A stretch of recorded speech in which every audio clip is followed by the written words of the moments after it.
They say that when the sea turns still and the wind holds its breath, a sound drifts through the deep, faint, trembling, ancient. It is not thunder nor whale song, but the call of a forgotten god, the echo of a horn that once commanded oceans. Triton, the messenger of Poseidon, the prince who spoke for the sea itself. Long ago, his voice shaped the tides. His silence ended wars. But time, relentless and patient, buried his name beneath myth and coral. To mortals, he became a legend. To the waves, he remained their conscience. Imagine the ocean before words, when the waters themselves obeyed a single will. Now imagine that voice silenced, bound by guilt and memory. What truth could hush a god who once made even Olympus listen? Tonight, we descend into that silence. We'll follow the glow of forgotten cities, feel the pulse of the sea's heart, and learn why a divine herald chose exile over glory. For the story of Triton is not merely of power. It is of restraint, compassion, and the cost of hearing every cry beneath the waves. The ocean keeps its secrets, but every secret has an echo. And somewhere in that endless blue, the horn of Triton waits to be heard once more. In the beginning, before men built ships or named the stars, the sea had a pulse. It breathed in rhythm with creation itself, calm one moment, thunderous the next. And within that eternal rhythm, Amphitrite labored. In a cradle of coral and foam, the queen of the sea bore a son. His first cry was not of air, but of water. The waves rose in recognition. Dolphins leapt in spirals of silver, and even the currents changed direction, as if to bow before their new prince. Triton was no mortal child. His skin shimmered like polished shell, his eyes the blue-green of stormlight. When he laughed, the tides brightened. When he slept, the waters stilled. Poseidon, his father, looked upon him and saw balance. The calm his wrath had long denied him. Yet even gods fear prophecy. In the deep chambers of the ocean palace, an oracle fish whispered, "He shall carry your voice, and one day silence it." Poseidon turned away, pretending not to hear. But Amphitrite's gaze lingered, knowing that the sea's peace rarely lasted. As Triton grew, the ocean shaped him. He swam through forests of kelp that brushed against hidden temples. He listened to whales sing of creation's dawn.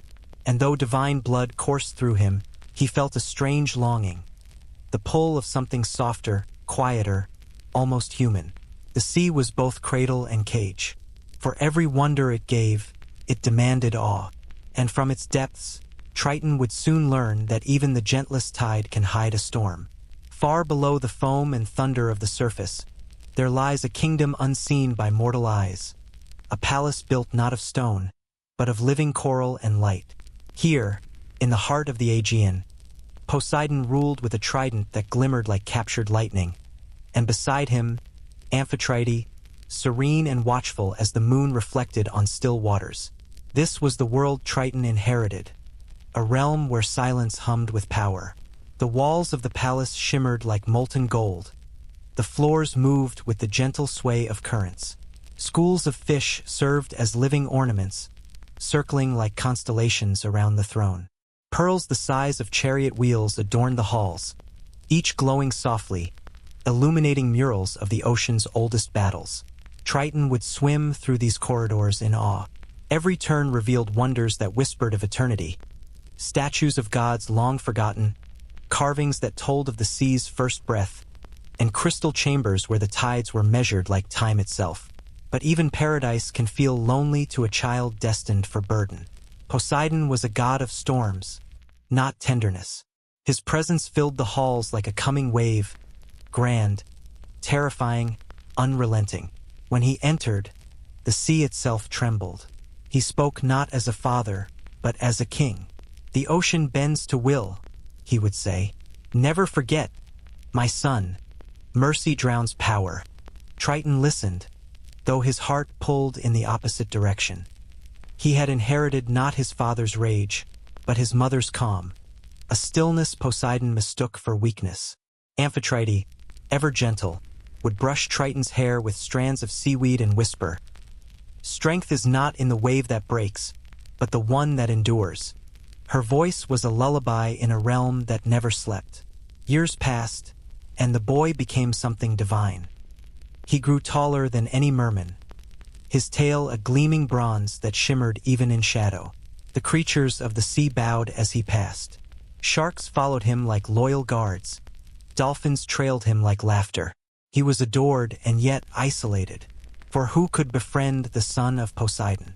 Still, Triton sought meaning.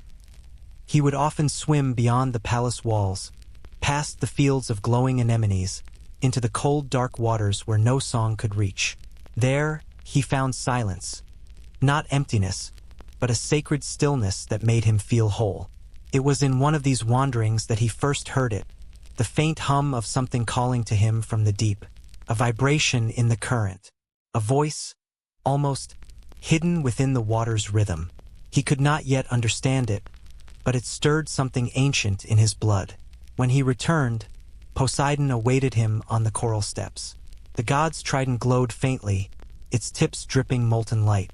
"You have gone far, my son," Poseidon said, his tone heavy with both pride and warning. "The sea has secrets meant only for its rulers." Triton bowed his head, but inside, a question formed. One that would echo through centuries. If the ocean is vast enough to hold life, why must it be ruled by fear? Later that night, Triton swam to the palace's highest dome, a transparent sphere that gazed upward at the surface world. Above him, the moon wavered through the water like a ghostly coin. He pressed his hand to the glass and whispered, "Do they ever look down and see us?" He imagined the world above, mortals walking under stars, breathing air, never knowing that below their feet lay kingdoms older than Olympus itself. He felt both envy and wonder. In the distance, a whale's call echoed, long, mournful, infinite. It sounded like memory itself. Within the palace, Poseidon's trident struck the floor, signaling counsel. The god of the sea gathered his court, nereids, leviathans, and oracles of salt and shell. From the farthest corners of the abyss, they came to hear his decree, a warning of mortals building ships too daring, reaching too far. The balance of land and sea trembled. Triton stood beside his father, silent, observing. As Poseidon thundered about punishment, the young god's mind drifted. Why must mortals always be seen as threats? He wondered, are they not two children of the sea born from its first rain? When the meeting ended, the old god turned to his son. "You will soon learn," Poseidon said, his voice deep as tectonic plates shifting. "Ruling the sea means ruling its heart, even when it bleeds." That night, Triton couldn't sleep. He swam out again, beyond the guards, to where the coral gave way to darkness. The current brushed against his face, gentle but insistent, as if trying to guide him somewhere unseen. He followed until the palace lights were only faint embers behind him. And there, at the edge of vision, something gleamed. A shell unlike any other, half buried in silt. It pulsed faintly, glowing with its own rhythm, as if breathing. He reached out. The moment his fingers touched it, the sea fell silent. The waves stopped. The current stilled. Even the smallest plankton froze in place. Triton held the shell in his hand, unaware that he had just awakened the power that would define his fate and the fate of the ocean itself. The shell pulsed in Triton's hand like a living heart. For a moment, the ocean seemed to hold its breath. Every ripple, every whisper of current suspended in awe of what had awakened. It was beautiful, but there was weight in its beauty, the kind that makes even gods tremble. The conch was no ordinary relic. It was said to have been carved from the spine of the first Leviathan, the creature Poseidon slew when he claimed dominion over the seas. Inside its whorls, the sound of creation itself was trapped. To mortals, it would have looked like polished ivory. To the divine, it shimmered with threads of lightning and memory. As Triton raised it closer, faint echoes stirred within, whispers of storms unborn, waves longing to rise. A strange awareness entered his mind, ancient and articulate. The shell spoke, not with words but with feeling. "Command me, and the sea shall obey." He hesitated. The power that hummed through his veins was intoxicating, yet terrifying. He could sense its reach, from the shallow tides that kissed mortal shores to the black trenches where light had never lived. All of it waited for his voice. Back at the palace, the sudden stillness drew attention. Poseidon felt the shift at once. The old god's trident dimmed, as if acknowledging a rival spark. He descended through the coral halls like a storm given shape, finding his son kneeling on the ocean floor, conch in hand. "What have you found?" Poseidon's tone was quiet, but the quiet of deep water, crushing, immense. Triton looked up, his eyes reflecting the shell's faint glow. "Something that calls to me, father. Something alive." Poseidon extended his hand. "It calls to no one. That shell is mine." The ocean quivered at the words, but Triton held it tighter. For the first time, the prince did not obey. The silence between them stretched like a rift in the sea itself. Then Poseidon smiled, a rare and dangerous thing. "So the tide awakens," he murmured. "Then let it be yours. But remember this, power that speaks must also know when to be silent." And with that, the god vanished, leaving Triton alone with his inheritance. For days, Triton studied the conch. He discovered that every note it produced could summon a different temperament of the sea. A low hum called gentle rain. A long breath summoned swells that carried ships safely home. But when he let the note rise, even slightly, the entire ocean heaved. Mountains of water rolled upward, and clouds raced across the sky as if pulled by invisible strings. He quickly learned that control was not about strength, but restraint. A single misjudged breath could drown islands. The conch responded not to command, but to emotion, the purity of one's intent. If his heart wavered, so did the sea. Late one night, curiosity overtook caution.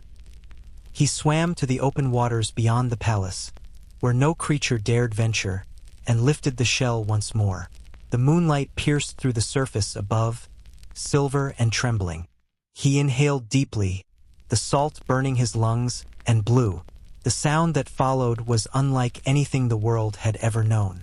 It wasn't loud, it was total, a resonance that vibrated through every atom of water, through coral and crust and living flesh. Dolphins spun in circles of joy. Sharks froze mid-swim. Even the stars above seemed to flicker in time with the sound. When it faded, the sea lay transformed, calmer, clearer, as though reborn. For the first time, Triton felt not fear, but awe. He had touched the pulse of creation. From the shadows, Amphitrite watched her son. Her eyes glistened with pride and worry intertwined. She knew that every gift from the gods was a debt waiting to be paid. The next day, Poseidon summoned him. The throne room pulsed with the muted thunder of distant waves. "You have learned the conch song," Poseidon said. "Now you will learn its silence." Triton tilted his head. "Silence. Every ocean must rest," Poseidon continued. "When mortals hear your call, they will think the gods speak through you. But remember, your duty is not to be heard. It is to listen." Triton bowed, though he didn't fully understand. Yet deep inside, a seed of unease began to grow. For the conch song had awakened something else within him. Not power, but awareness. When he had played it, he'd felt every heartbeat of the sea. Every lost sailor, every weeping widow on the shore, every creature that lived and died in the deep. Their sorrows echoed inside him now. At first, it overwhelmed him. But as the days passed, he began to listen more closely. He could hear patterns, stories written in current and foam. He heard the fear of mortals who prayed before storms, the joy of fishermen returning home, the laughter of children splashing at dawn. It was life itself, symphonic and fleeting. And for the first time, the god felt empathy. That night, Triton sat upon the highest spire of his father's palace. The world above shimmered through the surface, a blurred mosaic of stars. He raised the conch but did not play. He only listened, feeling the heartbeat of an entire world pressed gently against his palm. Below him, the sea whispered a truth older than Olympus. To command the waves is to bear their grief. He lowered the shell and closed his eyes. The ocean sighed in harmony, as if approving his restraint. But far away, in the realm of gods, Zeus stirred. The sound of the conch had reached Olympus, faint but undeniable. A mortal voice had never carried so far, and in that moment the king of gods frowned. The sea had found a new voice. The sea was never silent for long. Even when its surface slept beneath the moon, its heart still pulsed, slow, deliberate, unending. It was during one of those rare calm nights that Triton felt it. A tremor running through the deep, carrying his father's call. He was summoned. The waters parted before him as he ascended toward the throne room, a vast cathedral of coral and obsidian, lit by drifting orbs that pulsed in rhythm with Poseidon's temper. The god of the sea waited, trident planted into the seafloor like a bolt of frozen thunder. Amphitrite stood beside him, her expression unreadable, calm as glass hiding a current beneath. Triton, Poseidon's voice rolled through the chamber, the kind that could shake mountain roots. The surface world stirs again. Mortals have begun to build vessels that dare the open sea. His tone carried equal parts pride and warning. Triton approached slowly, bowing his head. "You wish them punished, father?" Poseidon's gaze hardened. "No, not yet, but they must remember the law of the tide, that the sea is not a road, but a realm. You will go to them. Deliver my message." A hush followed. The court of Nereids and sea spirits watched in stillness. It was rare for a god to speak directly to mortals. To be chosen for such a task was both honor and burden. Triton felt the conch's weight in his grasp. Still cold, still alive. "What message shall I bring?" Poseidon lifted his trident, and for a heartbeat, the waters darkened. "Tell them this. The sea gives life, but will take what is not respected. They are guests here, not rulers." The order was simple, but in Poseidon's world, simplicity often hid cruelty. Triton obeyed. With a flick of his tail, he surged upward through the shifting layers of blue until sunlight began to pierce the surface. For the first time, he broke through into the world above. It stunned him. The air tasted sharp and wild. Waves shimmered under the sun like molten glass. Gulls circled and screamed. Strange creatures, but free. Triton felt the warmth on his skin, the sting of salt on his lips. The mortal world was smaller than he had imagined, yet more alive than Olympus ever felt. On the horizon, wooden ships dotted the sea, fragile things, crawling across the water like insects. He swam closer, unseen, watching the mortals aboard. They laughed, shouted, and sang as if the ocean belonged to them. One man leaned over the railing, cupping his hands as though speaking to the waves. Triton hesitated. These were not conquerors, only travelers. They were clumsy, mortal, breakable. He watched them for hours, the rhythm of their work, the fear hidden behind their joy, the way they prayed to the sea without ever knowing it listened. When the sky began to turn amber, Triton rose above the surface and lifted the conch to his lips. The sound that followed was soft, a single, haunting note that rippled across the water. It did not frighten. It warned. The men froze. The sails trembled. Then the waves gently rocked their ship aside, as if guiding it away from a hidden danger. The sailors fell to their knees. "A god!" one cried. "The sea speaks." Word of the horn spread faster than the tide. Across coasts and harbors, mortals whispered of a divine messenger, a being of shimmering scales and a voice that calmed storms. They built altars from driftwood, casting shells into the surf as offerings. They prayed not to Poseidon, but to his son. When Triton returned, he found his father brooding on the throne. The god's expression was unreadable. "The mortals obeyed?" "They did," Triton answered softly. "But they did not tremble. They gave thanks." Poseidon's brows furrowed. "Thanks." "They prayed to the sea with reverence. They spoke your name." A moment of silence passed, but Amphitrite caught the truth in her son's tone, the unspoken sympathy beneath his words. She saw it like light flickering through deep water. That night, Triton swam alone beyond the palace walls. He found a small fishing village clinging to the rocks of a forgotten island. Lanterns burned softly on the shore. He could hear laughter, smell smoke, feel the warmth of humanity bleeding into the cool sea. A child sat near the water's edge, tossing pebbles that sank like tiny stars. She whispered something, a prayer for her father's safe return. Triton hovered unseen, his chest tightening. So fragile, he thought. And yet they dare the ocean without armor, without fear.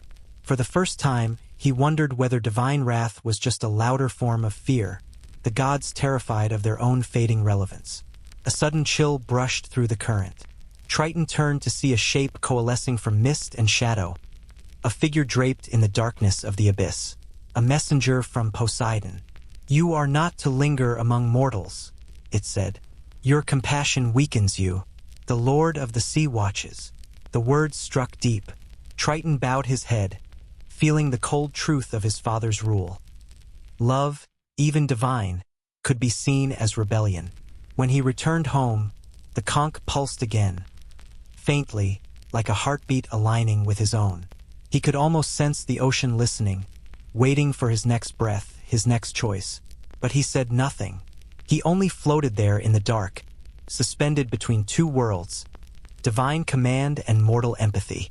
And though he didn't yet know it, that single hesitation would one day change the fate of Atlantis itself. The ocean remembers everything. Every storm, every prayer, every act of defiance sinks into its memory, layered like sediment, preserved in silence. And from that memory, law is born. Poseidon's first commandment was simple but absolute. Mortals shall respect the tide. To disobey, it was not just to offend a god. It was to challenge the balance between life and the abyss. Triton learned this law on the day of the first punishment. The morning had begun in calm beauty. Shafts of sunlight pierced the surface, scattering into columns of gold that lit the palace halls. Triton swam through the shimmer, thinking of the mortals he had seen, their songs, their fragile courage. But as he entered the council chamber, he felt the weight in the water change. The court was gathered in solemn silence. At the center stood Poseidon, his trident glowing with a light that flickered like lightning trapped in glass. "They have defied me," Poseidon declared. "A fleet of men from the coast of Thera has challenged the sea's will. They cast nets in forbidden waters and mocked the tide when it rose against them. The gods' anger rippled outward. The very walls of coral trembled. Triton watched as oracles and sea spirits murmured assent. He wanted to speak, to remind them that mortals acted from hunger, not malice. But his father's gaze silenced him. Poseidon struck the seafloor once with his trident. The sound was deafening, a pulse that shot upward through the water like thunder ascending. "Let them learn," the god said. Above, the mortals never saw it coming. The waves gathered first, long, rolling, beautiful. Then came the wall, rising higher than any mountain they had known. When it fell, it erased the fleet as though it had never existed. From below, Triton felt every heartbeat vanish, every cry that never reached the air. He could not block it out. The conch in his grasp grew cold, as if the sea itself recoiled from what it had done. Later, when the silence settled, Poseidon turned to his son. "This is balance. Never pity those who defy divine order. To pity them is to betray it." But Triton could not accept it so easily. He swam upward through the wreckage, past shattered hulls, torn nets, drifting oars. Among the floating debris, he found a charm carved from seashells, a child's necklace. It had survived when the ships did not. He closed his hand around it and whispered a prayer he did not yet understand. The following days, Triton avoided the palace. He wandered far from Olympus' gaze, swimming through the empty trenches where no light lived. There, in the stillness, he spoke softly to the sea. "Why must justice sound like thunder?" The current answered with nothing but its endless hum. Yet in that hum, Triton began to sense something vast and sorrowful. The ocean itself was not cruel. It merely reflected the hearts of those who ruled it. Poseidon's fury had become its language, and Triton wondered if that could ever change. He began to test small acts of defiance. When storms gathered without reason, he calmed them. When ships struggled against rogue waves, he whispered to the currents, guiding them towards safety. These were quiet rebellions, the kind that only the sea would know. And the sea somehow listened, but whispers of his compassion spread. Spirits carried tales of a god who spared mortals when his father demanded punishment.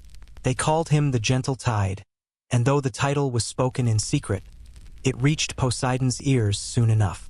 One evening, as the sun's last light rippled across the ocean, the god of the sea appeared before his son. His form loomed immense, shadowed by his own storms.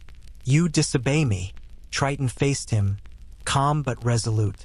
"I obey the sea, father, not its anger." Poseidon's eyes burned like whirlpools. "The sea is its anger. Then perhaps," Triton said softly, "it has forgotten its peace." For a heartbeat, silence. Then the storm broke. The waters around them boiled. The floor split open. Yet Triton did not flee. He only raised the conch to his lips and blew a single note, low, mournful, steady.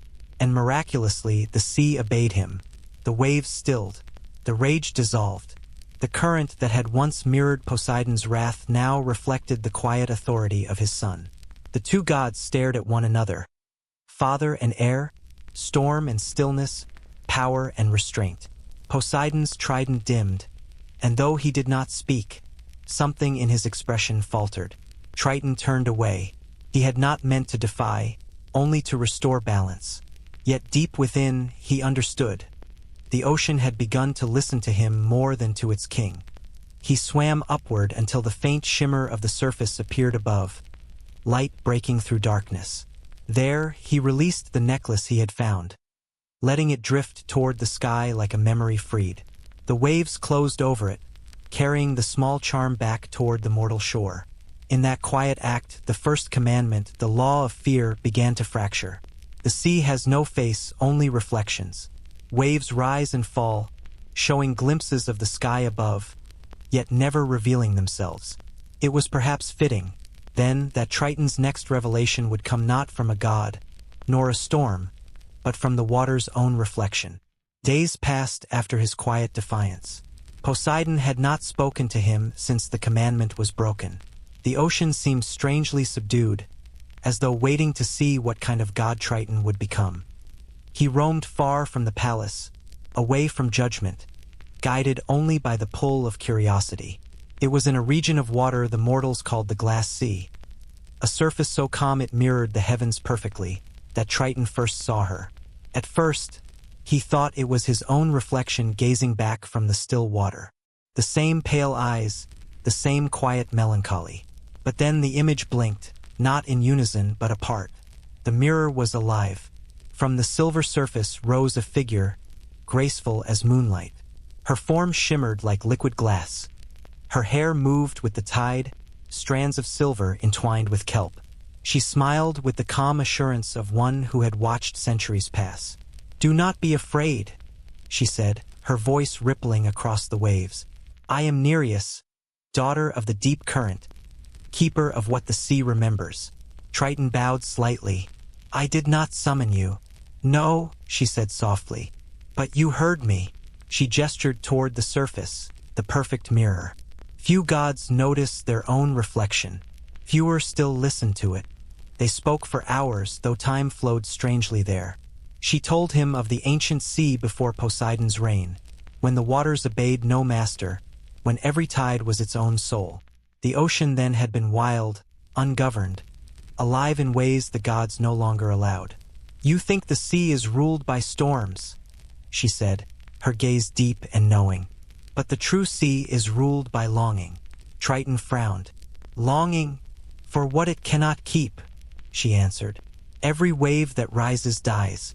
Every shore it touches slips away. The ocean is eternal loss and eternal return." He considered her words, and in them found a strange echo of his own heart. The more he learned of mortals, the more he envied their brevity. Their lives were fragile, but meaningful precisely because they ended. Gods, eternal as they were, risked becoming hollow. "You sound almost mortal," he said with a faint smile. She laughed, soft as bubbles breaking the surface. "Perhaps I am what the sea wishes it could be, free of its own depth." As they spoke, Triton noticed the water around her shimmered differently, rippling with faint light. She reached out, placing her palm against his. For a brief moment, the mirror between them vanished. The sea's heartbeat quickened. In that contact, Triton saw visions. Endless currents flowing like veins through the world, carrying the memories of every creature that ever lived. He saw Atlantis before its fall, the laughter of children on mortal shores, and the tears of gods who had forgotten how to cry. When he opened his eyes, Nereus was watching him closely. "You've carried too much silence," she said gently.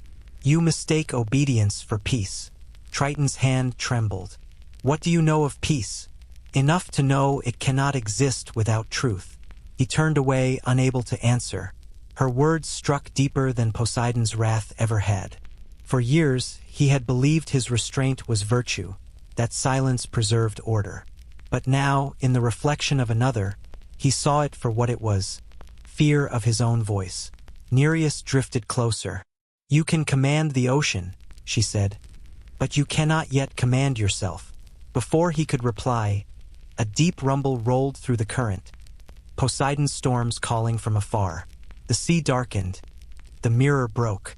Nereus began to fade, her image dissolving into scattered light. "Wait!" Triton reached out, his fingers brushing only water. "Seek me when the sea sleeps," she whispered. "The truth will be waiting." And then she was gone. Triton hovered alone in the shifting dark, the fragments of her reflection floating around him like shattered stars. He touched the surface, trying to summon her again, but the ocean offered only ripples. He returned to the palace that night, carrying a disquiet that no storm could wash away. Poseidon greeted him not with anger, but indifference, a punishment colder than fury. "You wander too far," the god said without turning. "The deep is not your friend." Triton's jaw tightened. Then perhaps friendship is what the sea needs most. Poseidon's trident struck the floor, sending a thunderclap through the hall. "Enough! You speak like a mortal." "Perhaps," Triton murmured, "but mortals remember what the gods have forgotten." The silence that followed was heavy, not just between father and son, but between the sea and itself.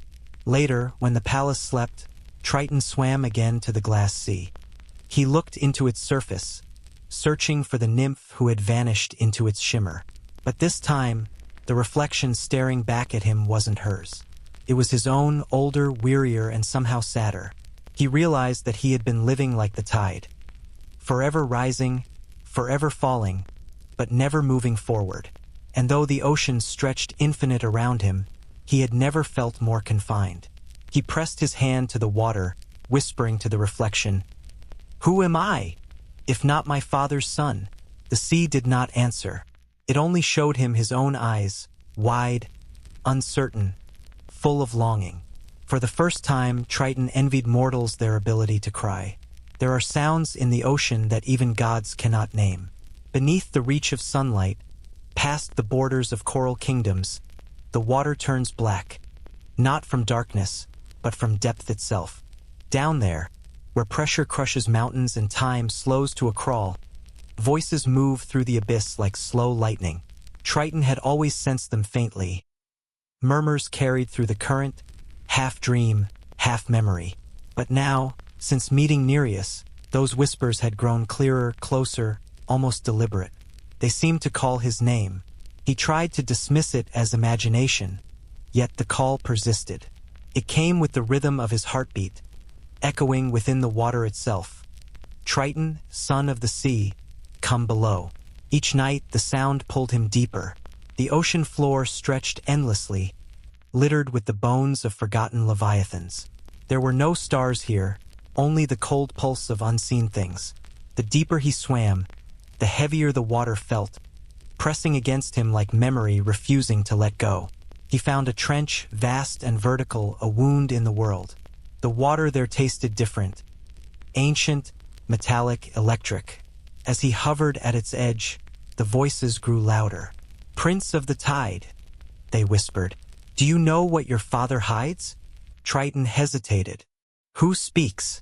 The answer was not one voice, but many, layered and harmonic. The sound of coral grinding, waves collapsing, the groan of old ships buried beneath centuries. "We are what came before," they said. "We are the first current, the ones who swam before Poseidon raised his throne. When he conquered the deep, he buried us. But the sea remembers everything." Their words rippled through him like a tide of revelation. "What does he hide?" Triton demanded. The voices shifted, almost sighing. "A truth older than Olympus. The sea was not born to obey. It was free, until Poseidon bound it with his trident and named its chaos order. The storms he commands are not creation, but captivity." Triton's chest tightened. "Captivity? Every tide you call, every current you move, answers not to life, but to control.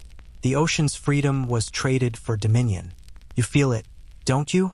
That ache when you silence a storm? The sea wants to sing, and your father forbids its song." He wanted to argue, but the truth already lived inside him.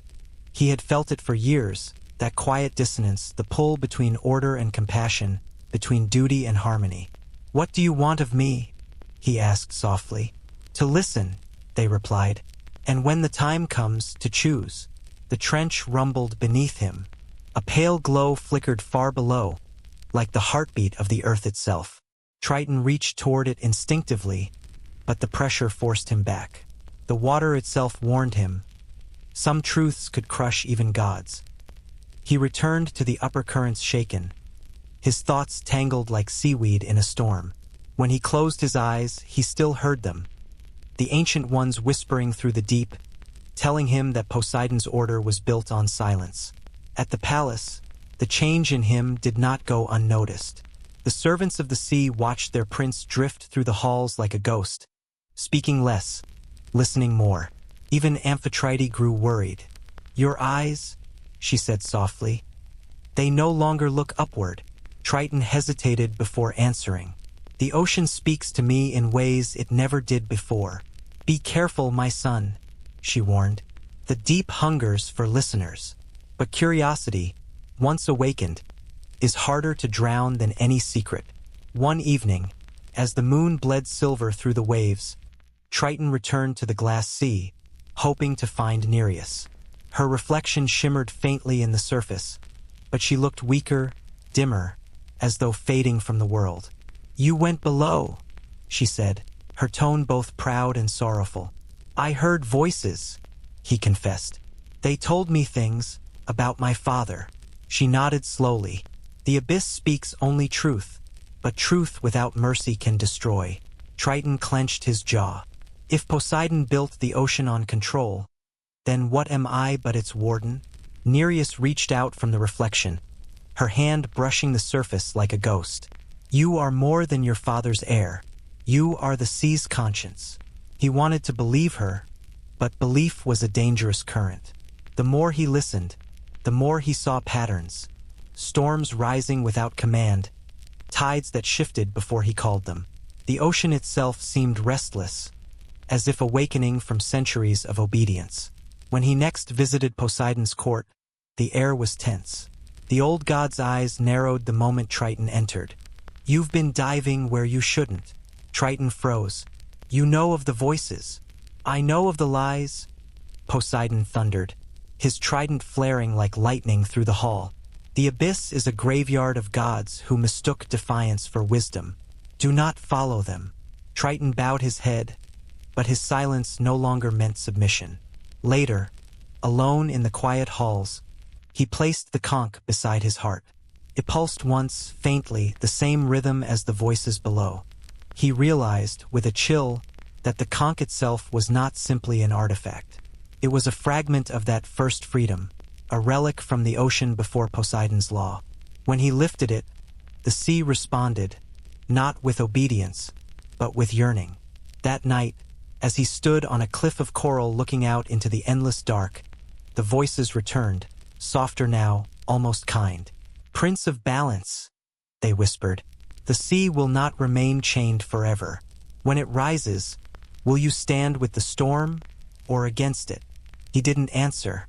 He only stared into the abyss, feeling it stare back. The current tugged at him gently, as though inviting him home.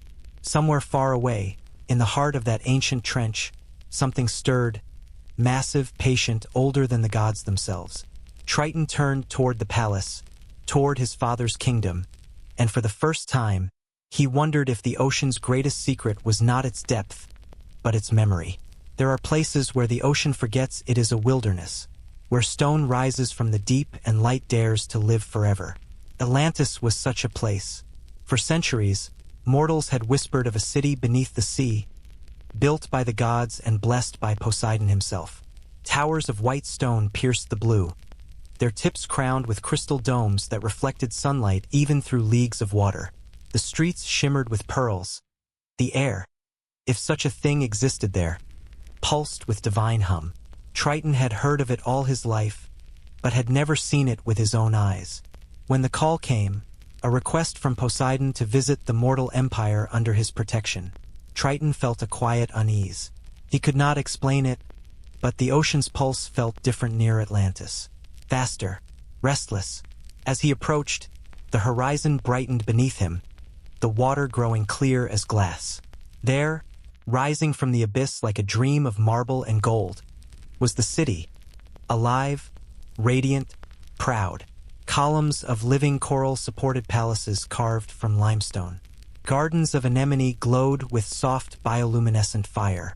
Chariots drawn by manta rays glided through wide avenues lined with statues of gods, Poseidon foremost among them, his trident piercing the heavens. The people, though mortal, carried themselves with the grace of demigods. They wore robes spun from shell thread, eyes gleaming with knowledge and ambition. And when Triton descended through the gates of water, they knelt in reverence. "Behold," said their high priest, his voice trembling, "the voice of the sea, the son of Poseidon, herald of the waves." They led him through the city, showing him wonders that defied belief. Aqueducts of transparent glass carried pure water through every district. Temples sang with harmonic resonance, every sound tuned to mimic the tides. In their libraries, scrolls of gold leaf recorded the laws of tide and current. These mortals had not just lived beside the ocean, they had learned its language. And yet, beneath their awe, Triton sensed something else: pride. Every mural, every hymn, every offering praised Poseidon not as god, but as partner. The Atlanteans did not beg for mercy. They believed themselves chosen, equals to divinity. At the great temple's altar, Triton stood before an immense statue of his father, 30 times taller than any man, its eyes inlaid with sapphire. The priest turned to him with reverent excitement. "Lord Triton," he said, "tell your father that Atlantis will soon join Olympus itself. We have built ships that can rise from sea to sky. The old boundaries will fall.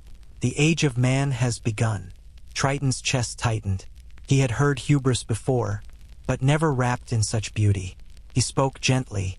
"The sea rewards humility. To rise too high is to invite the storm." The priest smiled, unafraid. "We are the storm, my lord." The words chilled him. That night, Triton stayed in the temple's upper chamber. The city glowed beneath him, its lights flickering like constellations turned upside down. He listened not to the people but to the sea itself. And beneath the hum of civilization, he heard it again, that deep, mournful pulse from the trench, the voice of the old ocean, growing louder. He rose and stepped to the balcony, gazing out toward the dark waters beyond the city's edge. For a moment, he imagined the sea rising without restraint, swallowing towers of marble in a single breath. It was not rage he felt, it was inevitability. Then a soft voice broke his thoughts. "You fear what they've built," said Nereus.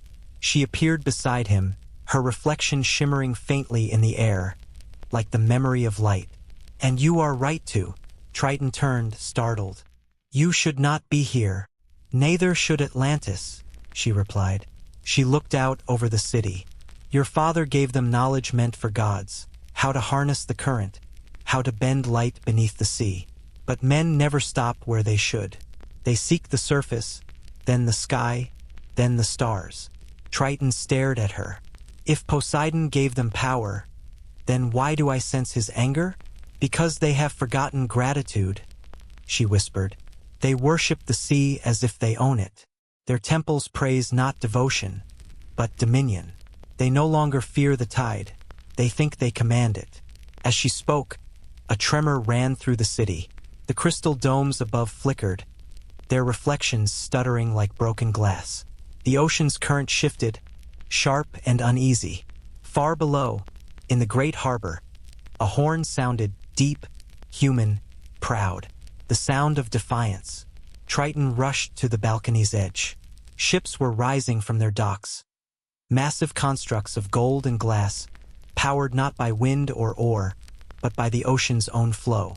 Their sails glowed with runes drawn from Poseidon's sigils. The Atlanteans were attempting to harness divine current, to steal from the sea itself. Nereus' expression turned grave. "They've found the current of life," she said. "The same one that moves through your conch. They mean to chain it." A cold realization swept through Triton. The voices of the deep had warned him of this, of mortals who would mimic gods, and gods too proud to stop them. He dove from the balcony, descending through the water like a streak of bronze lightning. The city blurred around him as he reached the harbor. The lead ship glowed blindingly bright, energy crackling through its hull. "Stop!" Triton's voice rolled through the waves, shaking coral and glass alike.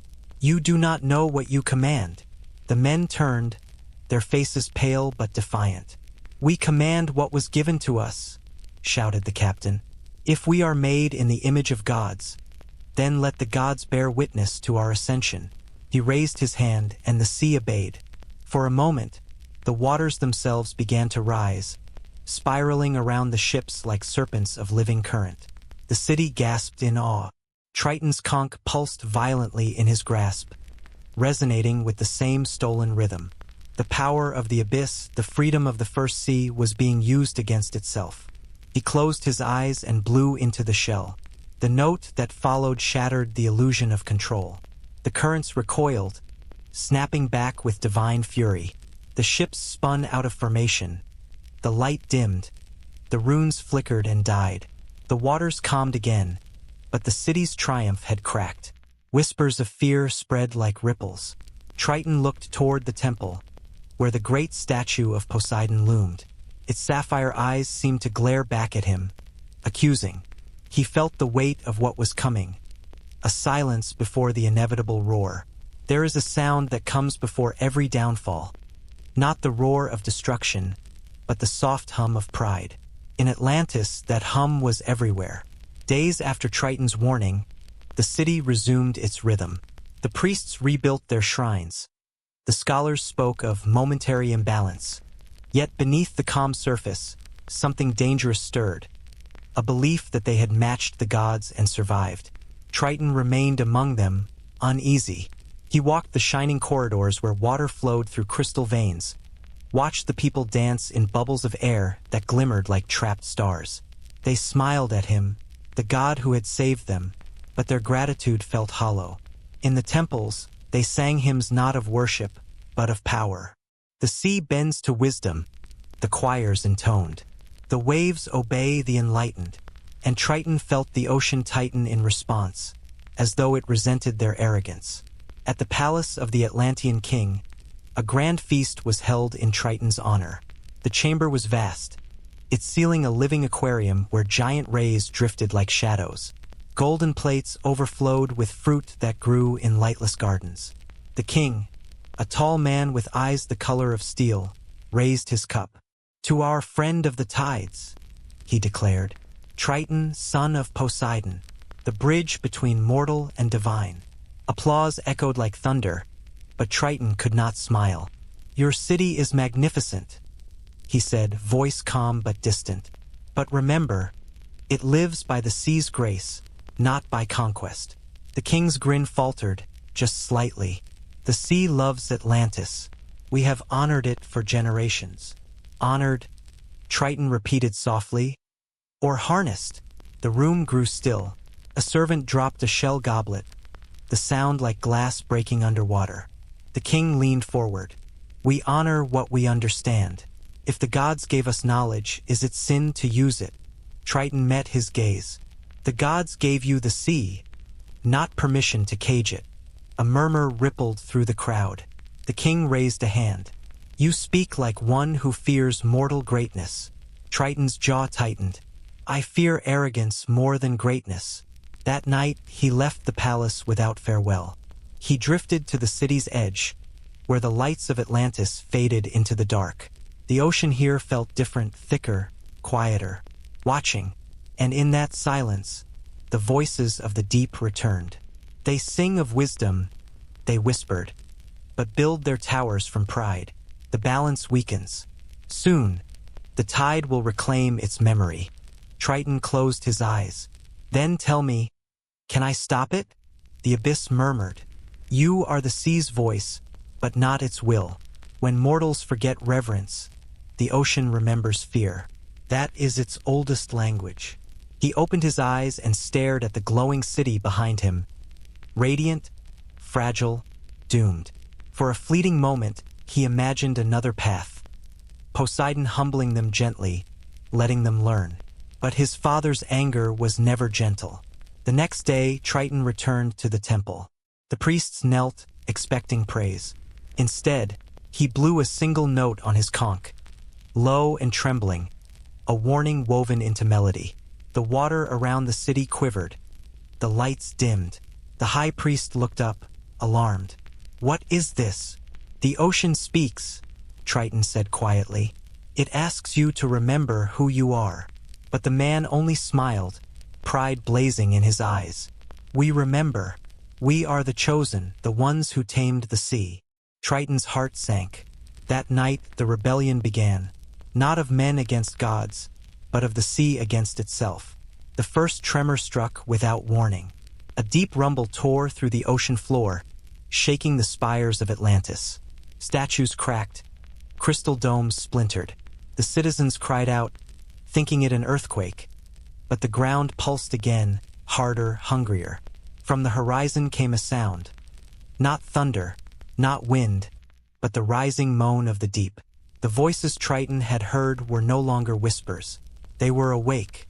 He raced through the streets as towers swayed above him, their marble roots breaking like coral.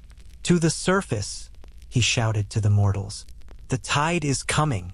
But they hesitated, clutching their treasures, unwilling to abandon their shining empire. The priests gathered at the temple steps, lifting their arms toward the statue of Poseidon. Save us, they cried. We are your creation. And far above, in the endless blue, Poseidon heard.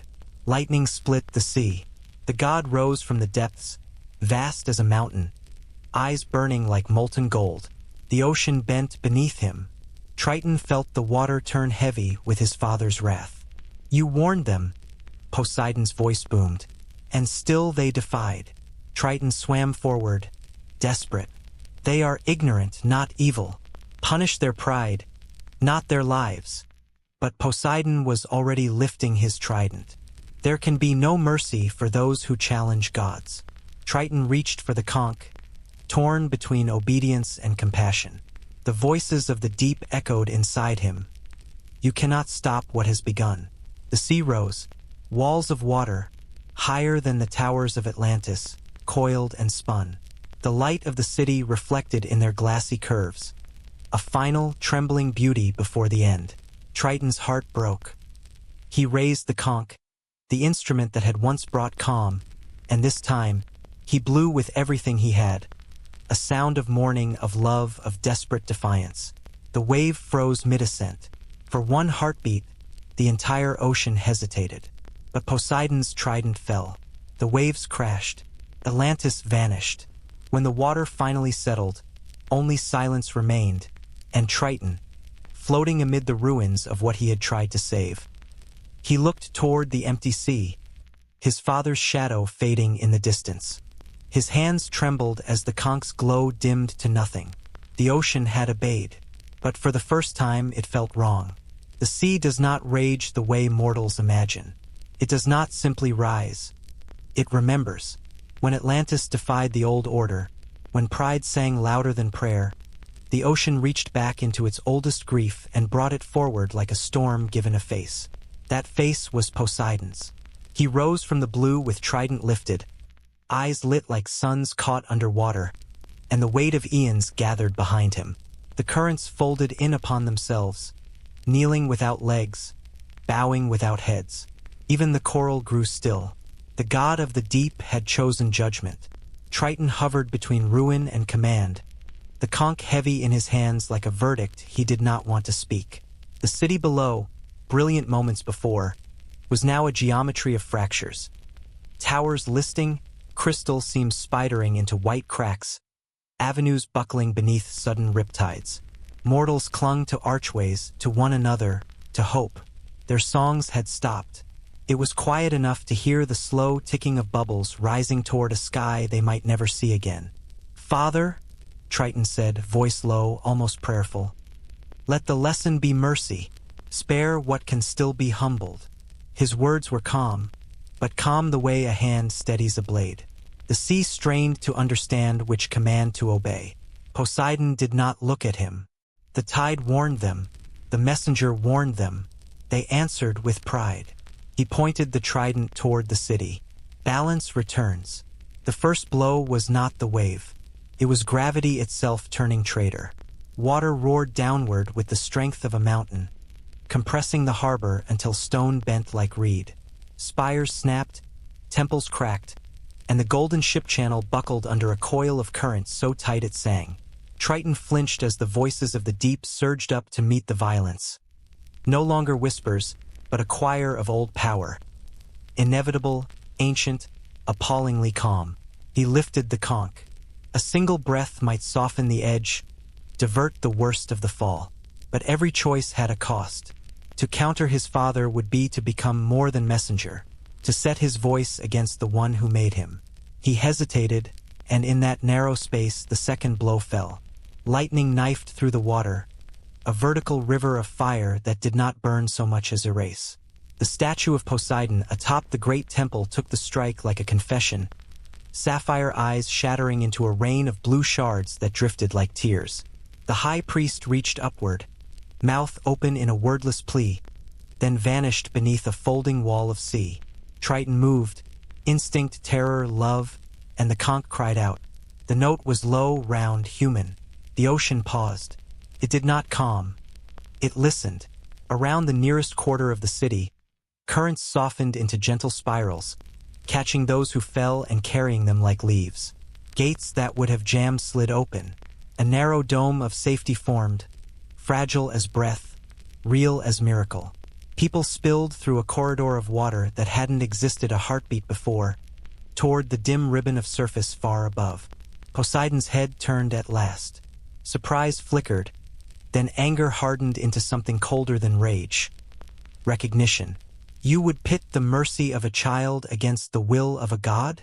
I would pit memory against habit, Triton answered, voice steady now. The sea remembers gentler laws. The sea remembers me, Poseidon said, and the trident sank toward the seafloor as if to nail the world in place. The third blow was the wave. Not a crest rolling, not a breaker leaping. An arc of ocean peeled upward from depth to height in one impossible motion, curving over Atlantis like a second sky. Within its body swam wreckage and lightning, and the pale silhouettes of giant fish swept into a destiny they had not chosen. Time slowed. In that suspended moment, Triton saw the city as a fresco.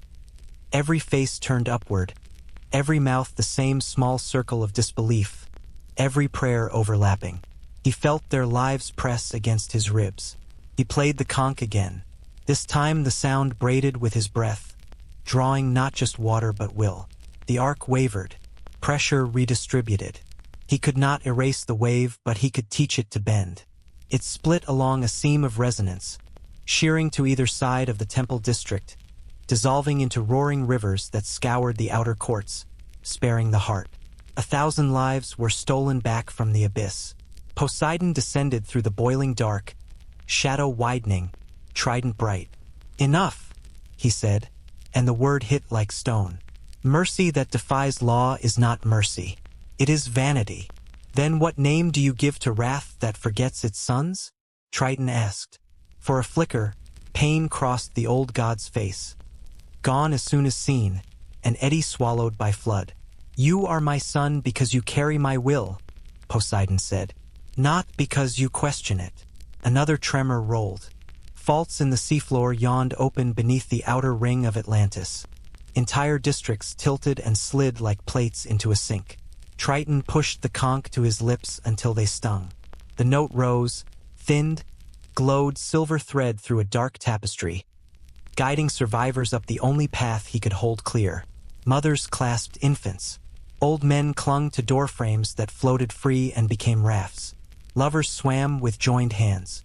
The corridor weakened and held,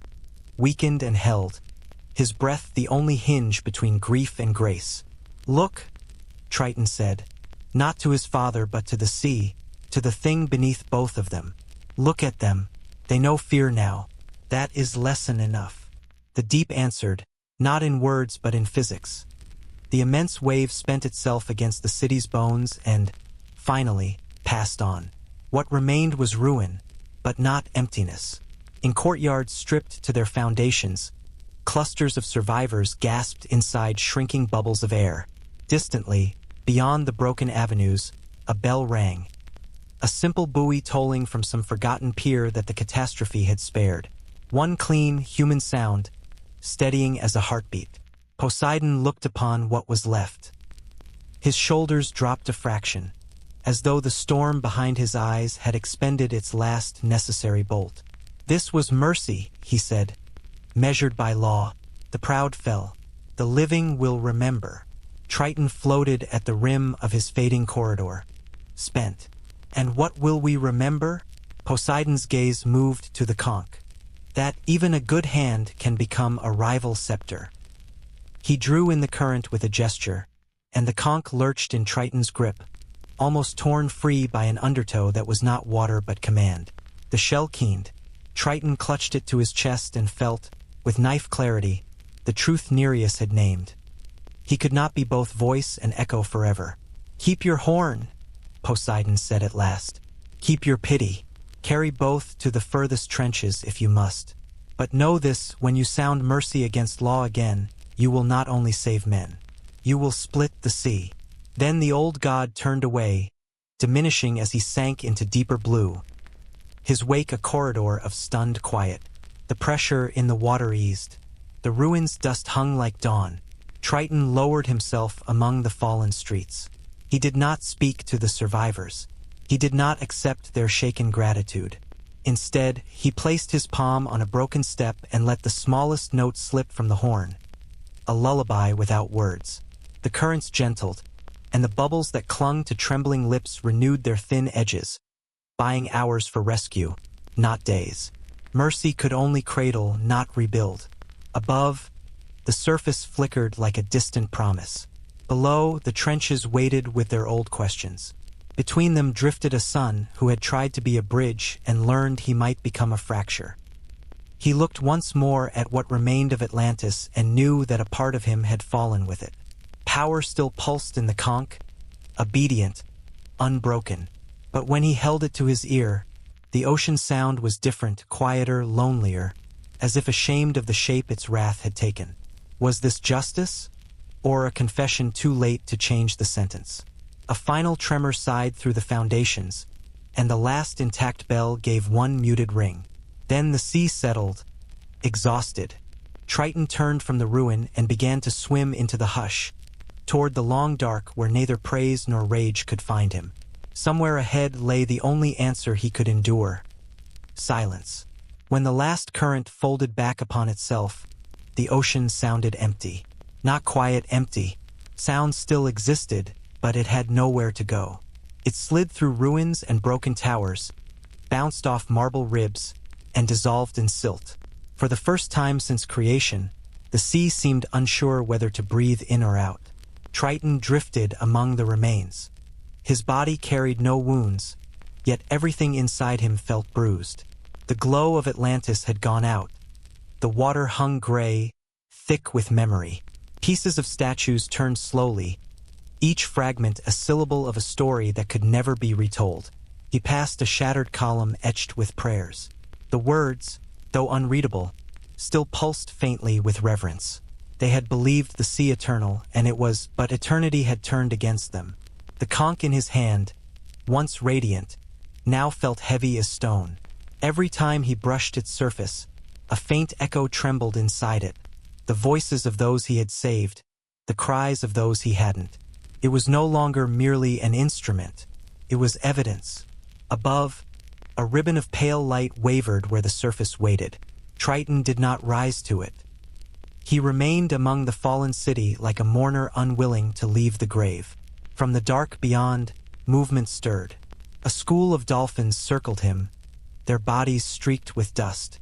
They moved not with playfulness but reverence, as though escorting a king returning from exile. One of them released a single, high note, a sound so pure it broke through the stillness like forgiveness whispered through salt. Triton closed his eyes. "Go," he said softly. "Find calmer waters. The sea must forget." They lingered, unwilling, then vanished into the dim horizon. Left alone, he spoke into the silence. "You asked for obedience," he murmured to the vastness, "and I gave you compassion. Which one drowned them?" The current offered no reply. It only brushed his face, tender as regret.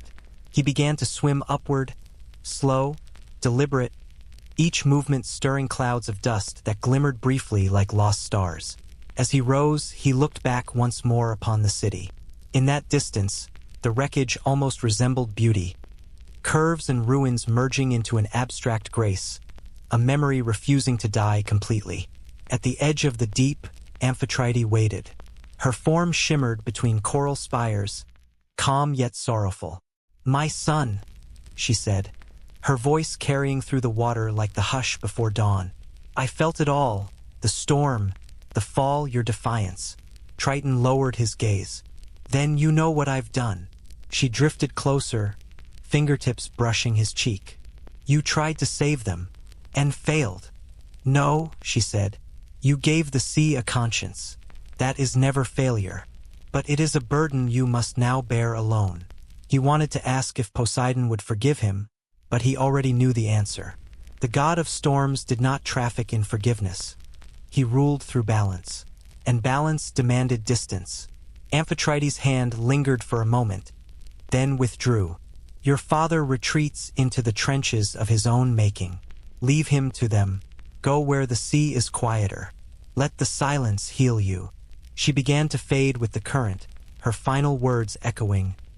Even the tide rests between its labors. Triton rose until the water thinned and light took shape again. The surface broke around him in a whisper, not a roar. Air filled his lungs, strange and sharp. He looked to the horizon, a line dividing two worlds he no longer belonged to. The sky burned orange, reflecting a peace the sea had not yet earned. Above, gulls wheeled, oblivious to gods and empires. He envied their ignorance. He swam to a drifting piece of wreckage, a beam carved with Atlantean runes, and sat upon it as though it were a throne of penance. The sea moved gently beneath, rocking him with a mother's patience. He lifted the conch, hesitated, then placed it to his lips. This time he did not command. He simply exhaled, a single sigh drawn out into music. The notes spread across the calm water like a ribbon of light, thin but unbroken, carried no power, only meaning. The fish returned first, small flashes of silver darting among the debris. Then the seaweed straightened, reclaiming its rhythm. Life, cautious but persistent, began to move again. Below, the ruins of Atlantis settled deeper, claimed by coral and sand. In 1,000 years, perhaps no one would know whether it had been punishment or passage. Myths would grow where guilt had been. The mortals would tell stories of a jealous god and a son who pitied them. They would never quite agree on which one destroyed the city. Triton watched the waves and wondered if the sea, in its own way, also felt guilt. Was this endless movement not penance? Its attempt to undo what cannot be undone? He dipped his hand into the water. It was cool, almost kind. "If you remember them," he whispered, "remember me kindly too." The wind shifted, carrying the faint scent of rain. Thunder murmured far off, distant but familiar. He closed his eyes and listened, half expecting to hear Poseidon's voice woven within it. There was only the roll of weather and the slow beating of his own heart. For a long time he remained still, part of the ocean yet separate from it. The sea had been his teacher, his master, his mirror, and now his silence.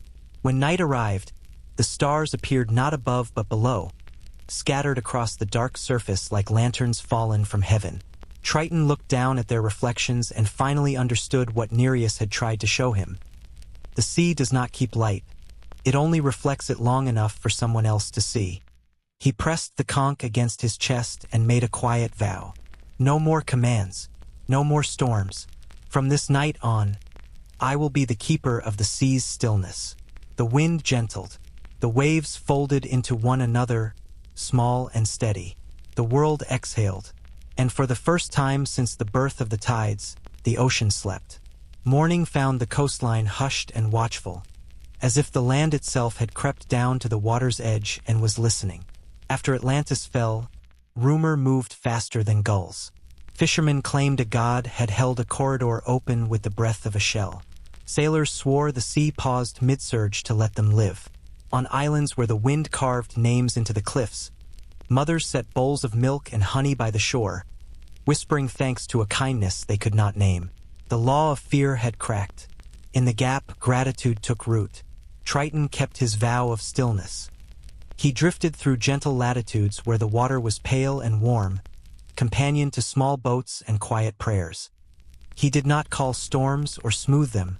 He merely listened, and in listening, he learned the shapes of mortal memory. How it breaks, how it mends, how it chooses which parts of truth to carry forward. Some said a son defied a father. Others said a horn obeyed the sea, not the god who held it. The details blurred.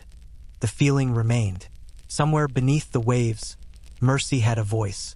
On a rocky isle not far from Thera, a village of net menders and tide readers raised a shrine. They had no marble, only driftwood bleached bone-white and rope thick as a wrist. They bound the wood into a frame and stretched fish skin across it until it gleamed like a moon.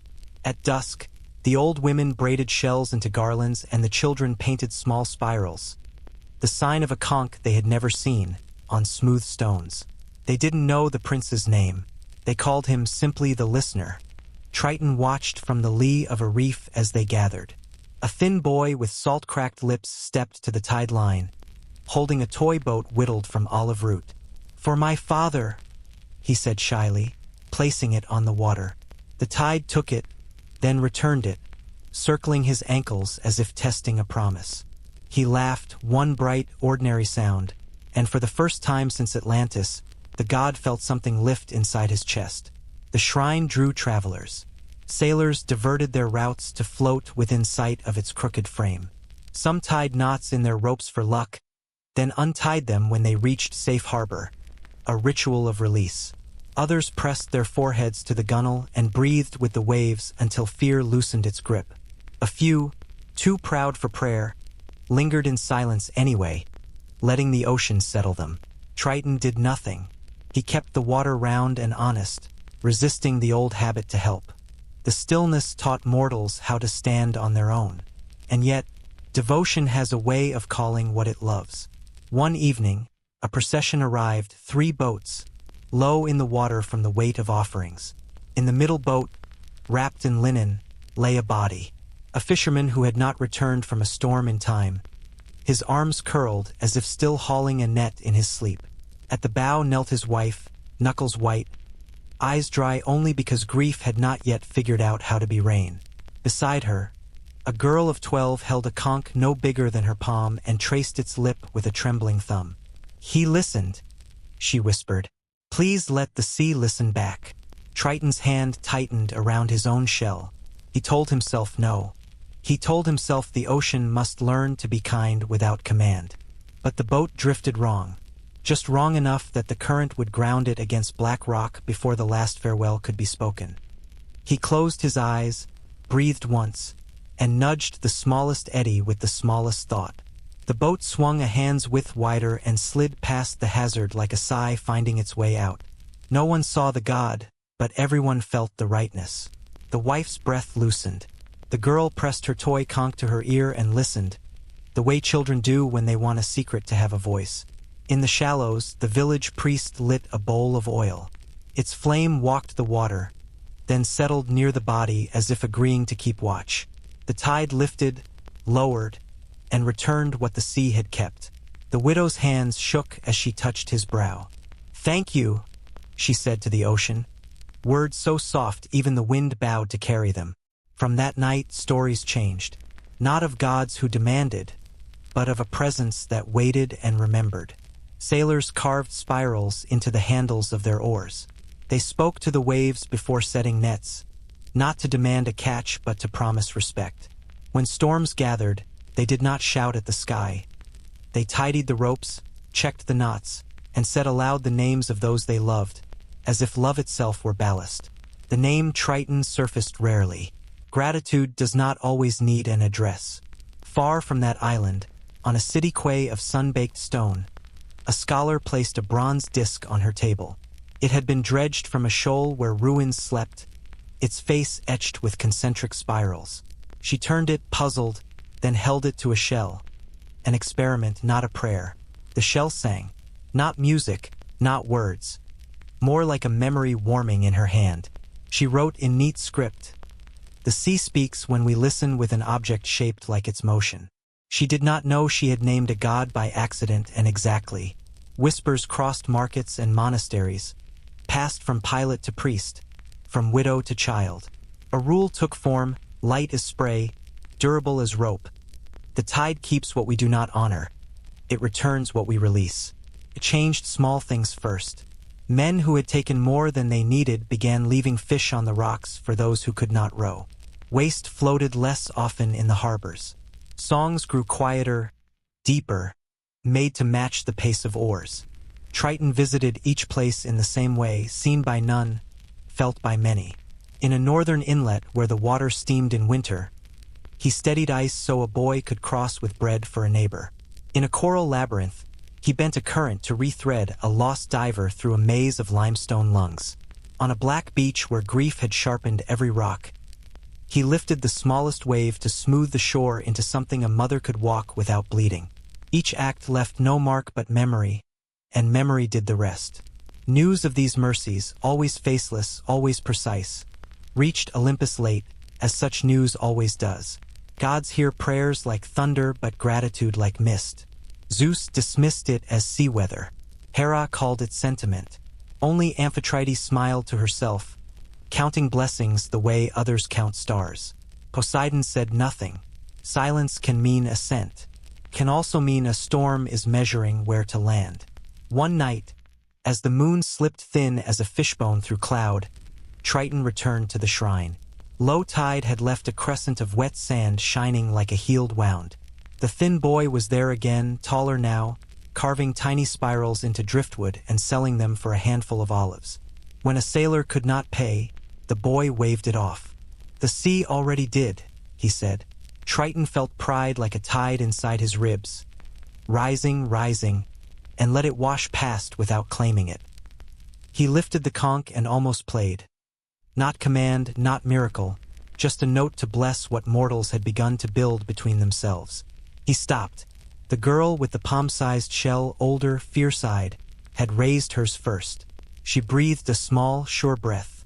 The sound she made was thin and imperfect and completely right. The water answered with a single, round pulse. No god required. Triton lowered his horn. He had wanted to be a bridge.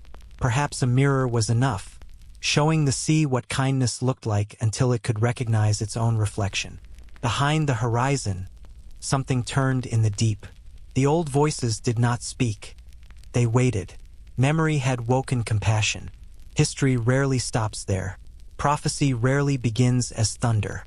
Most often, it starts as a whisper, one so soft that the listener mistakes it for memory.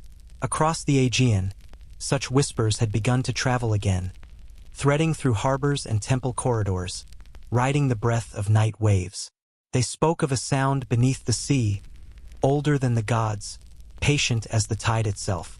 In Delphi, the wind changed first. For days, the mountain air tasted faintly of salt, though the ocean lay far away. The Pythia, the high oracle of Apollo, dreamed of water flooding her chamber yet leaving her untouched. When she woke, she found her hands wet, her pulse beating to a rhythm that was not her own. "The sea has a son who weeps," she murmured. The attendants, frightened, wrote it down before they could forget. The words moved swiftly. Priests carried them to the mainland, sailors to the islands, poets to their patrons. By the time they reached Olympus, they had changed shape. A god of the deep mourns, and the sea begins to listen. Such phrases worry immortals more than threats. Sorrow is the one contagion that can cross divine blood. Triton felt none of this at first. He spent his days in the quiet waters beyond Crete, where the world seemed to breathe without expectation. Fish followed him out of curiosity. Children played on beaches unaware that a god watched their joy like a benediction. Yet even peace has an undertow. Each night he dreamed of voices rising from marble ruins, calling his name through corridors of light. When he woke, the conch pulsed faintly, as though remembering a message it had yet to deliver. The dream changed on the seventh night. He saw the oracle herself. Eyes rolled white, hair floating as if underwater though she sat on dry stone. Around her echoed the same chant that once guided sacrifices to Poseidon. But this time the rhythm was reversed. The hymn turned inward. She spoke without breath. "Messenger of the tide, you silence storms, but silence breeds hunger. The world forgets its fear, and the deep forgets restraint." He woke with the sound still in his ears, low and distant, like a wave drawing back before an unseen surge. The next day, dolphins escorted a small vessel toward him, a gift from mortals who believed the listener might still dwell below. On its deck sat a priest of Apollo, robes sun-bleached and heavy with travel. He carried no weapon, only a scroll sealed in wax. When the ship anchored above Triton's reef, the man knelt and read aloud, "To the one who commands the sea's mercy, the oracle calls. The gods listen for you. Even thunder waits." The words hung in the water like ripples that refused to fade. Triton hesitated. Olympus had been silent since Atlantis. Poseidon's absence was wound and warning both. Yet prophecy does not knock twice. He rose. The sea parted reluctantly, as if it knew the calm he left behind might not return. At Delphi the temple trembled.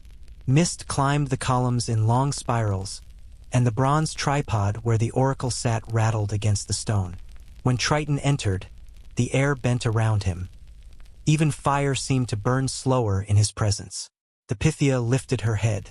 Her eyes were ocean-colored now. "You carry the sea's conscience," she said, "and conscience unsettles gods." Triton's voice was gentle. "Why call me here, priestess of light? My father's storms have ended." Ended? A strange smile touched her lips. "The sea never ends. It only forgets. You have taught mortals gratitude. You have shown the tide restraint. But gratitude, left too long, becomes complacency. The world grows bold when it feels safe. Already kings plan fleets to cross beyond the pillars of Heracles. They speak of taming every current." Triton frowned. "Then let them learn." She shook her head. "Learning is slower than greed. The gods of Olympus watch, and some whisper that your compassion weakens their dominion. Zeus fears love more than rebellion. It spreads quieter." He stepped closer, the water swirling faintly around his feet. "What do you see, Oracle?" Her pupils widened until the blue vanished. "I see a horn once sounded to save, blown again to warn. I see lightning returning to the deep, and a son judged not for his crimes, but for his mercy." A tremor passed through the temple. The sacred springs surged, flooding the marble floor. For a moment, Triton heard the chorus from the trench, those ancient voices of the first current, humming in perfect harmony with her trance. He bent his head. "If fate demands judgment, I will meet it. But the sea will not be cruel again." The oracle's gaze cleared. "Fate demands nothing. It only listens." When she reached for his hand, her fingers left trails of phosphorescence across his skin. "Tell your father the ocean stirs in its sleep. Tell Olympus the storm that comes will not need a god to guide it." Outside, thunder rolled across clear sky. Triton turned toward the door, unsure if it was thunder at all. The air smelled of salt, though no breeze blew. That night, Mortals along the coast saw strange lights flicker beneath the waves, lines of brightness twisting like veins, running far into the horizon. They said the sea was dreaming. In the high halls of Olympus, the gods felt it too. A quiet vibration threading through marble floors, the heartbeat of an element remembering its freedom. Zeus summoned Poseidon, but the Sea Lord did not answer. The trident, they say, had begun to hum where it stood beside his throne, shaking against the marble as though resisting the hand that forged order itself. And somewhere between those tremors, Triton drifted alone beneath a moon that had turned the color of bone. The conch glowed softly against his chest. He did not blow it. He only listened to prophecy, to current, to the silence gathering momentum beneath them all. Olympus does not summon easily. When it does, the air itself changes. The horizon thickens, gold hardens into iron, and the light that mortals call daylight becomes the color of verdict. Triton felt it before he saw it, the current of command pulling him upward, stripping away distance. One moment he floated beneath a calm moon. The next, he was standing on marble that burned like frost. The court of the gods encircled him.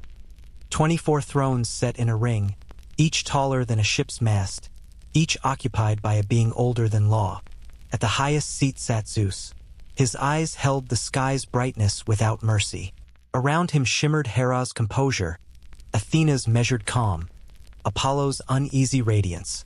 The assembly smelled of storm and incense, the familiar perfume of power pretending to be reason. Poseidon was there too, trident across his knees, face unreadable. He did not look at his son. Zeus's voice began not with anger but with ceremony. Triton, son of Poseidon, called by some the listener, by others the breaker of storms. Olympus requires account.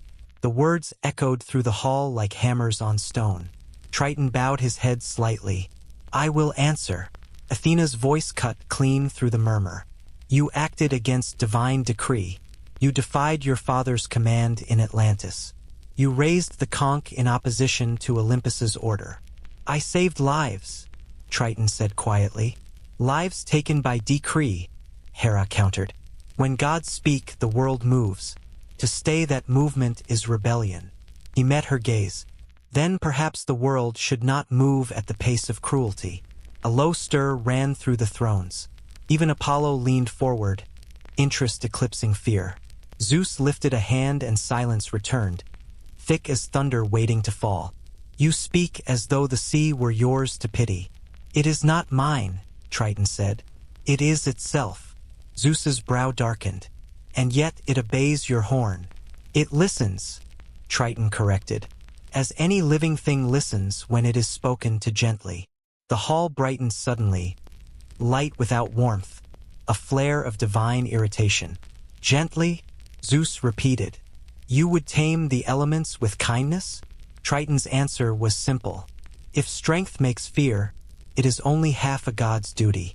Athena shifted, considering. Perhaps wisdom hides in disobedience, she murmured, too softly for most but not for Zeus. He cast her a warning glance. She fell silent. Poseidon finally spoke. His voice was the weight of the ocean compressed into language. My son has forgotten lineage. The sea does not debate. It commands. Triton turned toward him. You taught me to hear its heart. Did you wish me deaf instead? Poseidon's grip tightened on the trident until small cracks appeared in the marble beneath him. The heart of the sea beats to my will. Then it is a heart under chain, Triton said. The hall trembled. Lightning spidered across the ceiling. From far below came the faintest roll of thunder, the reflection of the argument echoing through the world. Zeus rose. When the king of heaven stands, even light forgets how to move. Enough, he said, and the word folded distance. The question before us is not love or pity. It is order.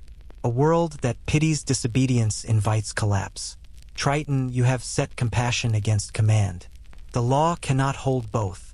He stepped down from his throne until his shadow covered half the chamber. You will answer. Do you serve Olympus or the sea? Triton straightened. The sea does not ask for servants. It asks for understanding. I serve that. Zeus studied him, perhaps hoping for hesitation. For some trace of the child he might still pardon. He found none. Then hear Olympus's judgment. The clouds inside the hall deepened until the sky itself bent low, a dome of storm pressing against marble. For disobedience to the divine hierarchy, for compassion that challenges command, we decree exile from Olympus and its waters alike. You will walk neither among gods nor men. You will carry silence as your penance. Speak no word, sound no horn, until the world forgets your name. The lightning struck the floor between them, a pillar of white. The shock split the stone into a ring, enclosing Triton in light. He turned to his father. Poseidon's gaze flickered with something like pain, but he said nothing. His silence was consent. Triton inclined his head, not in submission but farewell. If silence is my punishment, he said, then let it teach the world how much it has lost by noise. The light intensified. Feathers of vapor rose around him, shimmering with every hue of the sea: green, blue, black, and finally clear. As he faded, his last sight was of Athena lowering her eyes, Hera closing hers, and Poseidon gripping his trident as though it weighed suddenly more than the world. When the light vanished, only the echo remained. A hollow resonance that traveled down Olympus's pillars, through cloud and air, until it touched the ocean below. The waves stilled for a moment, listening, as if marking the departure of something sacred. Zeus returned to his throne. Balance endures, he declared, but the tone lacked conviction. The gods repeated the words anyway, their voices mechanical, ritualistic. Yet through the cracks of ceremony, a new sound seeped in, the faint rustle of unease. Even perfection can hear its own fracture. Poseidon remained after the others departed. He stared at the circle of scorched marble where his son had stood. The trident no longer hummed. It only trembled. In the far distance, thunder rolled again, not from sky, but from sea. The ocean he ruled was restless. He spoke to the empty hall. Mercy in the wrong hands is weakness, he said quietly. Then, softer still, or perhaps it was my hands that were wrong. A drop of water slid from the trident's point and struck the floor. It sounded like a tear hitting stone. Exile does not begin with distance. It begins with sound. One moment, the world hums with the thousand small conversations of tide and wind. The next, there is nothing. When Zeus's light withdrew, Triton found himself falling through that silence. The color of it was gray at first, then blue, then black, the black of a dream without edges. He landed in a place the sea rarely showed even to its gods. The water was warm but unlit, thick with silt and memory. Around him stretched pillars of coral the size of mountains, glowing faintly with the ghosts of their own light. Above, a pale disk shimmered through leagues of depth, the moon seen through miles of salt. Its glow turned the coral silver and the sand to frost. The world looked asleep. Triton realized he had been sent not to punishment but to pause. He walked among the coral forests. The ground pulsed gently, alive with tiny crustaceans that scattered in ripples of luminescence.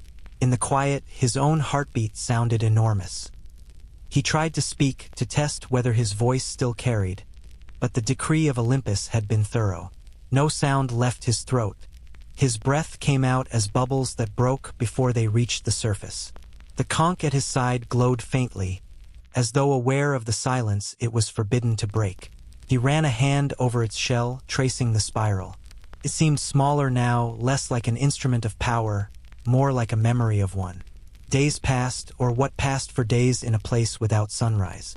Time in the deep obeyed a different rhythm.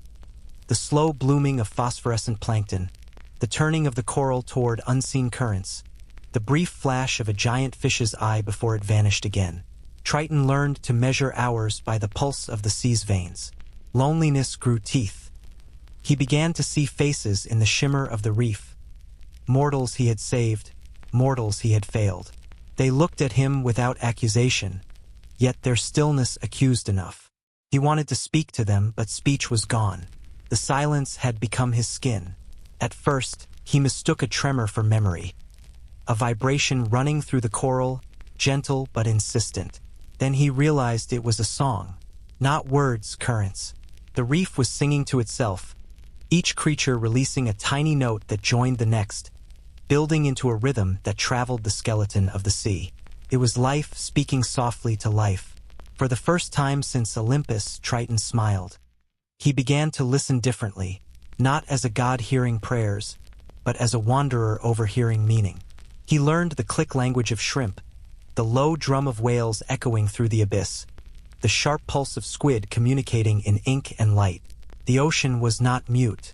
It had simply been waiting for him to quiet enough to hear it. One night, or what the moonlit surface above insisted was night, the current shifted cold and strong. From the northern trench came a stream of broken objects. A bronze coin, a torn sail, a child's wooden toy. The sea was carrying the wreckage of another storm. Triton lifted the toy and turned it over. Its edges were smooth from the journey. Its tiny hull still carried the carved name of a ship he remembered rescuing years before. He held the toy close, wishing he could ask whether the child had lived. The coral around him brightened as if answering. He set the toy atop a shelf of rock, and the current folded around it gently. Even in exile, compassion had work to do. Seasons, if they could be called that, slid by. Above, empires traded ports. Below, the god became myth. Sailors spoke of a presence that guarded reefs from greed. When nets tore but men survived, they said, "The listener passes by." They left shells at shorelines for luck, never knowing the one they honored could no longer hear them. The deeper silence was beginning to soften him in ways Olympus never had. Thoughts slowed to rhythm. Anger eroded like sand from stone. Even memory changed color. His father's face, once carved in lightning, now appeared as shadow softened by distance. He wondered if Poseidon felt the same pull toward regret. The old god had not spoken since the judgment, but sometimes the current trembled in a way that felt familiar, like the sea itself was thinking of him. When the moon reached its fullest curve above, light pierced deeper than usual, bathing the coral forests in pale gold.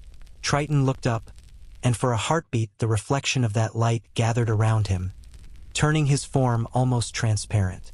The silence broke, not into sound, but into understanding. He realized exile was not absence of power but refinement of it. The ocean did not need his command. It needed his listening. To be voiceless was to let every other voice speak. He knelt among the coral and pressed the conch to the seabed. Pulsed once, twice, like a heartbeat syncing with his own. From its spiral seeped faint light that curled through the reef like breath through a flute. Every creature turned, drawn to it. The sea had found its rhythm again. His silence had become a hymn. Above, the moon slid across the water, a slow will turning over an endless tide. Triton watched its silver spill down through miles of dark and thought of mortals staring up from beaches, wondering what watched them in return. Perhaps, he thought, this was balance at last, not rule, not rebellion, but reflection. He closed his eyes. The current flowed through him, not around him.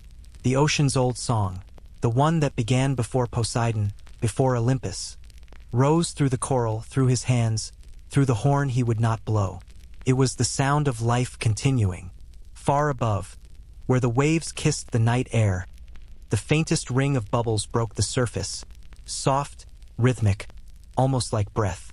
A sailor on watch turned, thinking he heard someone sigh beneath the boat, and smiled for no reason he could name. Deep below, the god of the sea's conscience sat in silence beneath the coral moon, exile made holy by the peace he had given everything else. Sleep in the deep is not an ending. It is a current that carries you sideways. Triton learned that in exile, when the coral moon dissolved into a silver haze and the sea's pulse slowed enough for memory to rise like silt, he did not close his eyes. Gods have no need, but the world around him softened until distance lost its edges. The reef dimmed to a lantern's ember. The conch at his side cooled, then warmed, then cooled again, as if remembering a hand that was not his own. The water thinned into dream. He stood in a city that no longer existed. Atlantis had returned, not as ruin but as possibility. The avenues shone with the gentleness of first light. The crystal dome stood uncracked. The harbor breathed like a sleeping animal that did not yet know hunger. People moved through the streets with the unstudied grace of those who assume tomorrow. Triton walked among them as unnoticed as a tide beneath a ship. He wanted to call out, to warn them of the wall of water he had once failed to stop, but his exile's silence held. No word, no horn. He could only watch. A child ran past him, laughing. A boy clutching a wooden boat whittled from olive root. Triton knew that boat. He had cradled its twin in the coral's glow. The boy looked up at him without fear, as though the god were nothing more than a taller shimmer of light. "The sea listens," the boy said, not to Triton but to the air, to the idea of safety that hangs over childhood like a charm. Then he vanished into the crowd and left the word echoing behind him. Listens. The dream turned, not with time but with guilt. The avenues began to tilt. The domes gathered hairline fractures. Sound thinned until it was all treble and no bass. Triton moved toward the great temple, where the sapphire-eyed statue waited to be broken. He reached its steps and found a woman there, the widow he had watched on the shore after the fall, her grief too new to weep. Only now she was whole and older and not yet widowed. She lifted a bowl of oil and set it at the statue's feet. When the flame caught, it walked the surface of the oil with perfect balance, leaving no ash. "Listen back," she whispered. The words struck him harder than accusation. The edges of the city blurred. The sea pulled the dream inward, and Atlantis became a corridor of water lit by bioluminescent script, a library written in glow. The letters made and unmade themselves faster than mortal reading. Triton hovered between lines and felt meaning rather than understanding. Voices layered on voices, the chorus of all who had ever gone under before their story learned to end. They did not accuse. They spoke the way tides speak, in arrivals and departures. I was carrying bread. I was learning my father's knot. I was angry when the wave met me. Then I was not. I thought of the dog on the quay. I thought of nothing. Each confession was a small shell laid on a table, ordinary and shining. The dream did not enlarge heroics.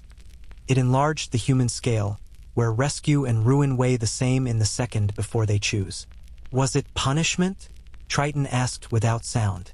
The voices moved like a school of fish changing direction. It was water. Was it justice? It was water. Then, softer, from somewhere near and long ago, it was a god learning how to be small. He drifted farther, past stacks of memory that turned to seagrass when he tried to hold them. A door opened where no wall had been.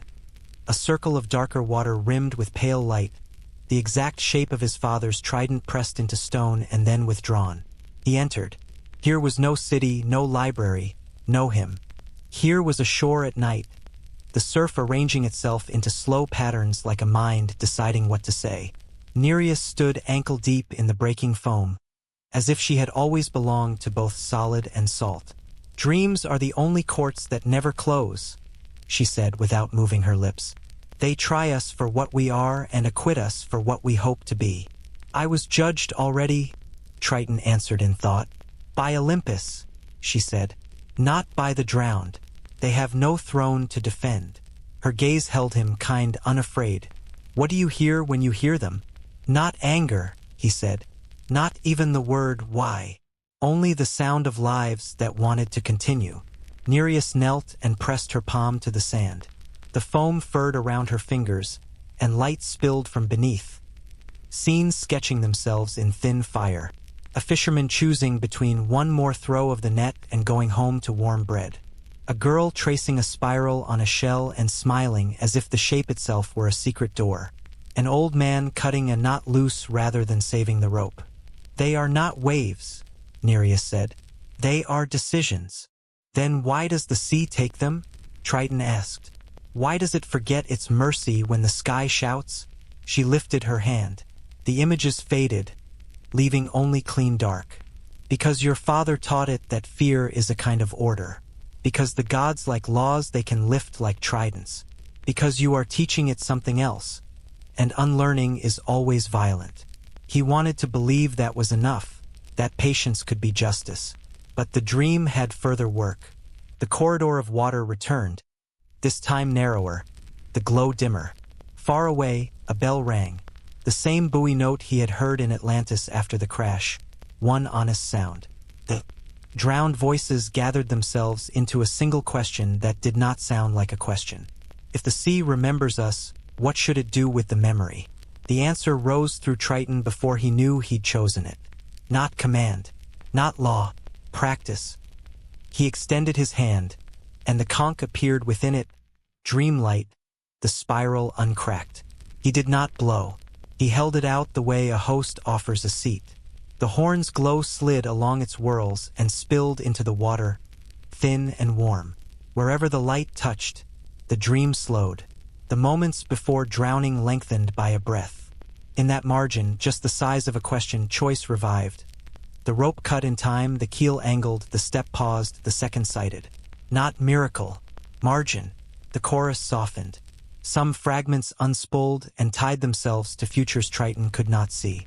Others remained what they were. Endings returned to their shape, now held by a witness. The horn dimmed. Nereus watched him closely. "You found the third use," she said. "Not storm, not lull. Notice. Is it allowed?" he asked. "Nothing forbids a god from paying attention," she said. "That is why so few do." The dream trembled at its edges. The reef's faint lantern returned. Far above, the moon reset the color of its light. The drowned receded, not as shadows but as footprints the tide chose not to erase. Triton felt the conch against his chest again, real, cool, waiting. He knew the decree still bound his horn to silence. But the dream had left him a tool that needed no sound. The discipline of noticing, the gift of lengthened instants. He rose through the soft dark until the coral mountains opened into a plaza of sand the color of sleep. There, the current braided itself in patient loops, as if practicing the new rhythm he had taught it. He laid his palm upon the water. The sea responded not with obedience, not with fear, but with attention. He realized that was all he had ever wanted from Olympus and all it had refused to give. "Listen back," he whispered into the hush that still held him mute, and the hush answered by widening. Before the dream closed, Atlantis appeared once more. Not as a warning, not as regret. The boy with the olive root boat set it down, and the tide carried it out, then returned it, circling his ankles in small, precise arcs. He laughed the way mortals laugh when the world behaves like a friend. Triton felt the sound in his ribs. Mercy, he understood, was not interruption. It was accompaniment. He woke, if waking is the word, into the same deep, the same coral moon. But the water tasted slightly different, like air after rain. Somewhere in the trench, something old shifted, not anger, not law, expectation. It began as a tremor too delicate to be noticed. A shiver through miles of dark water, so faint that even the fish ignored it. But to Triton, who had learned to live by the pulse of the ocean itself, the disturbance struck like a heartbeat returning after a long coma. He was sitting cross-legged upon the sand of the lower plain, the coral moon faint above him, the conch resting between his hands. He had not touched it in an age. It had become part of the scenery of exile, an ornament, a memory, a quiet promise never to speak again. Yet now it stirred. The tremor deepened. The spiral shell vibrated with a sound he could not hear but felt, like the throb of lightning trapped within bone. His fingers tightened. The conch grew warmer, then hotter until the glow returned, faint but unmistakable. The same amber shimmer it had carried the day he silenced Atlantis. Triton looked up. The water above him shimmered strangely, as if the sea itself were inhaling. He rose slowly, his every movement leaving a wake of phosphorescent motes that drifted upward like spirits. Not yet, he thought. Not again. But the sea had already made its decision. A second pulse came, clearer, stronger, older than command. The conch quivered in his hands, then slipped free, drifting upward as if carried by invisible breath. Triton reached out to stop it, but something unseen pushed back, gentle yet absolute. The shell was being summoned. And then, across an impossible distance, he felt it. The touch of mortal hands. The sensation was intimate, startling, like feeling one's own reflection reach out and grasp back. Someone above had found the horn, or a fragment of it. He could feel the fingers pressing its curve, tracing the spiral as he once had. Through the gulf between worlds, he sensed awe, desperation, and fear. A storm. The realization struck him like lightning. He could feel the water above churn, the great body of the sea rising in confusion, wind tearing at its surface, a ship somewhere struggling against the waves. He tasted salt sharper than usual. Fear made physical. Sweat dissolved into ocean. The conch pulsed again. A mortal breath entered it. The sound that followed was not divine. It was rough, human, imperfect. A note that cracked and then steadied, vibrating through the water like a plea rather than a command. It should have been nothing, yet the ocean heard it. Every current froze. Every reef turned its face toward the surface, listening. For the first time since exile, Triton heard his own voice carried back to him. Not the sound, but the shape of it, resurrected through human will. The note passed through him, threading his silence like a needle through cloth. The pain of it was exquisite. The ocean did not roar. It remembered. The coral around him trembled. The silt rose in spirals. The great sea vines bent as if bowing to something unseen. Even the creatures of the abyss, those blind and ancient, turned in their trenches, their instincts older than Olympus responding to a truth deeper than law. The sea was waking. Triton pressed a hand to his chest, where the echo of the horn now lived. Every heartbeat mirrored the vibration. He saw the storm in his mind, the mortal ship breaking against waves, men shouting, lightning cracking across black skies. He had seen 1,000 such storms, but this one was different. This one called him by name. He closed his eyes, and the world split between what was and what had been. He felt the memories of every storm he'd ever silenced rushing back. The rise of tides, the smell of blood and brine, the cries of sailors begging for the sea's mercy. It was as if the ocean itself was asking him, "Will you answer again?"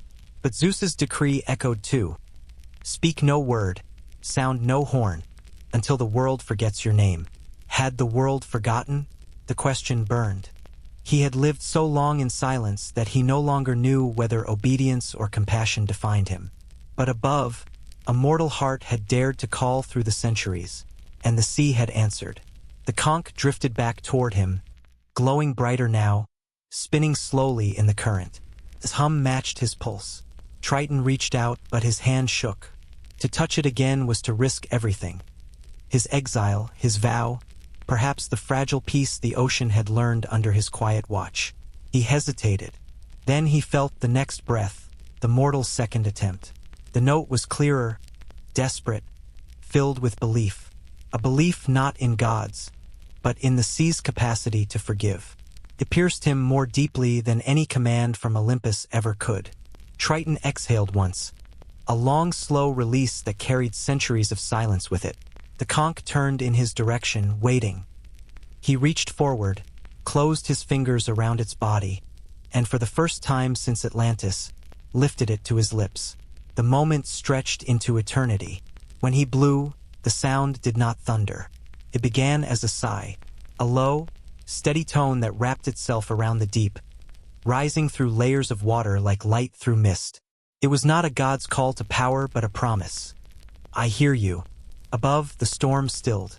Lightning flickered and died in the clouds. Waves that had towered in fury fell back, uncertain. The air softened. Rain turned to mist. On the ship, mortals stared at the sea as it changed from chaos to calm within a single breath. None saw the figure below, but all felt it, the quiet presence that steadied the water. Triton lowered the horn. The glow lingered in the water, tracing a pattern of spirals that reached toward the surface. Each spiral shimmered with faint gold before fading into the darkness. He knew the decree was broken. The silence was over, but he did not feel guilt. Instead, he felt balance return. The ocean whispered around him, not in words, but in gratitude. The same coral that had watched his exile now bloomed brighter, as if the moonlight above had grown nearer. The creatures resumed their quiet songs, and the water resumed its heartbeat. Triton looked up through leagues of blue until the last trace of the storm's shadow faded. So this, he thought, is the price of being remembered. The conch dimmed again, obedient now, resting in his hands like an old companion finally forgiven. For the first time, the silence within him felt chosen. He sank back toward the coral plain, letting the currents wrap around him like a cloak. The ocean no longer demanded his voice. It carried it, in every ripple, every motion. The mortals above would speak of a miracle, a sudden peace, a storm undone. They would call it luck or blessing, or perhaps the work of some forgotten god. He smiled. Forgotten, he thought, but listening still. The sea had gone still, but stillness was not peace. It was waiting. After the storm and the breaking of his vow, Triton drifted in the great quiet, unsure if what pulsed in his chest was relief or rebellion. The horn lay in his lap, dark again, its glow absorbed into memory. Above him, the surface shimmered like a distant promise. Below, the deep pressed upward, curious, watchful. He expected punishment. Any moment, he thought, Olympus would tear the horizon open and summon him for a second judgment. Yet no thunder came, no decree fell from the clouds. The silence that followed his defiance was stranger than exile, because it felt like permission. He rose from the coral plain and swam until the world widened. The ruins of forgotten ships lay strewn across the seabed, skeletons of ambition, ribs of oak tangled in anemone. He passed among them like a ghost through an abandoned cathedral. Each wreck hummed faintly, as if the woods still remembered wind. In their shadows, tiny fish darted, living among what had once carried men to glory. The sea, Triton realized, never destroyed completely. It repurposed, turned what fell into shelter. Perhaps the gods could learn the same. He stopped before the prow of a ship half buried in sand. The figurehead, a woman carved in cedar, her face worn smooth by decades of current, looked outward toward a horizon that no longer existed. Triton rested his hand against her cheek. You carried them as far as you could, he thought. So did I. The horn pulsed once at his side, faint but insistent, as if agreeing. From far away, he felt a change in the rhythm of the water. The mortals above were whispering again. Their fear had shifted into reverence. They would not know the name of the god who had calmed the sea, but they would tell stories of the wave that turned aside, of the storm that remembered mercy. They would build new words around gratitude. He could almost hear them, their low voices over firelight, the scrape of nets, the sigh of the tide. It was the same music Nereus had called the Song of Longing. Only now it had learned a new verse. Triton lifted the conch once more. No command, he thought. No summons. Just listening. He placed the horn against his chest instead of his lips, letting the ocean's heartbeat travel through its shell. The spiral hummed softly, each rotation matching his pulse. In that vibration, he began to shape an oath, not to Olympus, not even to the sea, but to the rhythm that joined them both. I will no longer serve law nor defy it. I will serve balance. The words formed silently in his mind, each one a stone dropped into deep water. I will keep the sea's memory whole. Its calm and its chaos, its taking and its returning. The current stirred, gathering around him like breath. The coral swayed in unison. I will be the silence before the wave and the peace that follows after. I will guard the moments between fear and forgiveness. As the oath completed itself, the water brightened. Columns of light descended through the deep, thin and steady as rain. The coral moon above shone with renewed strength, painting the seabed in silver. The ocean accepted. Something inside him eased, a knot that had been tied since birth. The weight of obedience slipped away, replaced by something quieter and truer, purpose without command. He rose through the illuminated water, not quickly but with the patience of tide returning to shore. The creatures followed him, schools of silver anchovy, a whale the size of a mountain, even the shy lanternfish that usually fled from light. They circled him as if attending a coronation no god had declared. When he reached the thermocline where warm current met cold, the water shimmered like glass. He paused there, halfway between light and dark, heaven and trench. This, he thought, was where his domain truly began, the border of all things that rise and fall. He stretched out his arms. The ocean answered. Currents bent around him, not in obedience but in harmony. The pressure of the deep no longer pushed. It embraced. The tide moved with his breathing, slow, deliberate, meditative. From the trenches came the faint resonance of the ancient voices, the same that had once accused his father of binding the first freedom. Now they sang differently, lower, gentler, as though welcoming him into their choir. "You understand at last," they murmured through the current. "The sea does not serve gods. It is a god, and you are its memory." Triton bowed his head. "Then let me remember well." He looked toward the faint silhouette of land far above. He could sense the mortals there, their new calm, their changed prayers. He felt the rhythm of their lives as clearly as the pull of the moon on water. For every sailor who feared the dark, for every mother who waited at a shoreline, he would be present in the smallest way. A gentler wind, a spared wave, a tide that receded an instant before it could take. It was not power, it was balance, and it was enough. Below, the coral plain shimmered brighter than ever. The fish wove patterns that resembled spirals, the same form carved into temples long lost, the same design etched into the horn itself. Patterns repeated because truth repeated. Triton lifted the conch once more. This time he did not blow. He turned it gently, letting the current sing through its hollow body. The sound was soft, barely more than breath, but it spread in every direction. Through reef and trench, through current and wave, it carried a message that was not quite language. The sea is listening again, and somewhere far beyond hearing, Olympus stirred. The gods felt it, the pulse of equilibrium reawakening beneath their thrones. Zeus frowned in the distance. Poseidon looked toward the horizon, uncertain whether what he felt was pride or warning. Triton did not look back. He descended once more to the coral plain, content to serve where no one ruled. Around him, the water folded into calm ripples, the shape of his vow written into the motion itself. He placed the horn upon a stone altar shaped by no hand. The conch glowed faintly, then dimmed, its light flowing outward in rings until the sea itself carried it. When the glow vanished, Triton smiled. A small, quiet smile, the kind mortals give when they realize they have survived themselves. In the stillness, the ocean's voice returned, low and endless. Balance kept his worship enough. Triton closed his eyes. The coral moon slid overhead, casting its patient silver upon the water. The tide breathed in, breathed out, and the god who had once been a messenger became a guardian of silence once more. This time by choice. Long before a storm appears, the ocean rehearses. Currents test angles, pressure leans a fraction, warm water slips under cold as if tasting a forbidden door. Triton felt it first in the bones of the reef. A tremor so fine it could have been memory, a future brushing the present with one cool finger. He rose from the coral plain and listened with his whole body. The sea did not speak. It gathered. The thermocline above him shivered like glass.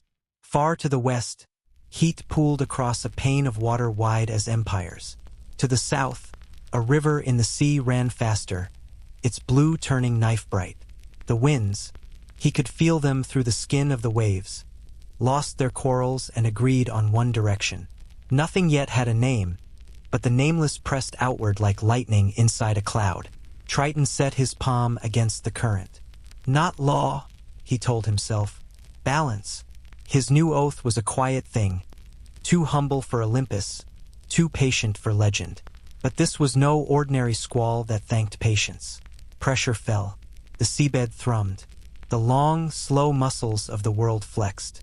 He moved through the dark like a lantern. Whales turned beneath him in grave spirals, as if memorizing escape paths that were not yet needed. Shoals broke formation and braided themselves into living ropes. Even the trench keepers, blind, ancient, stirred in their sleep.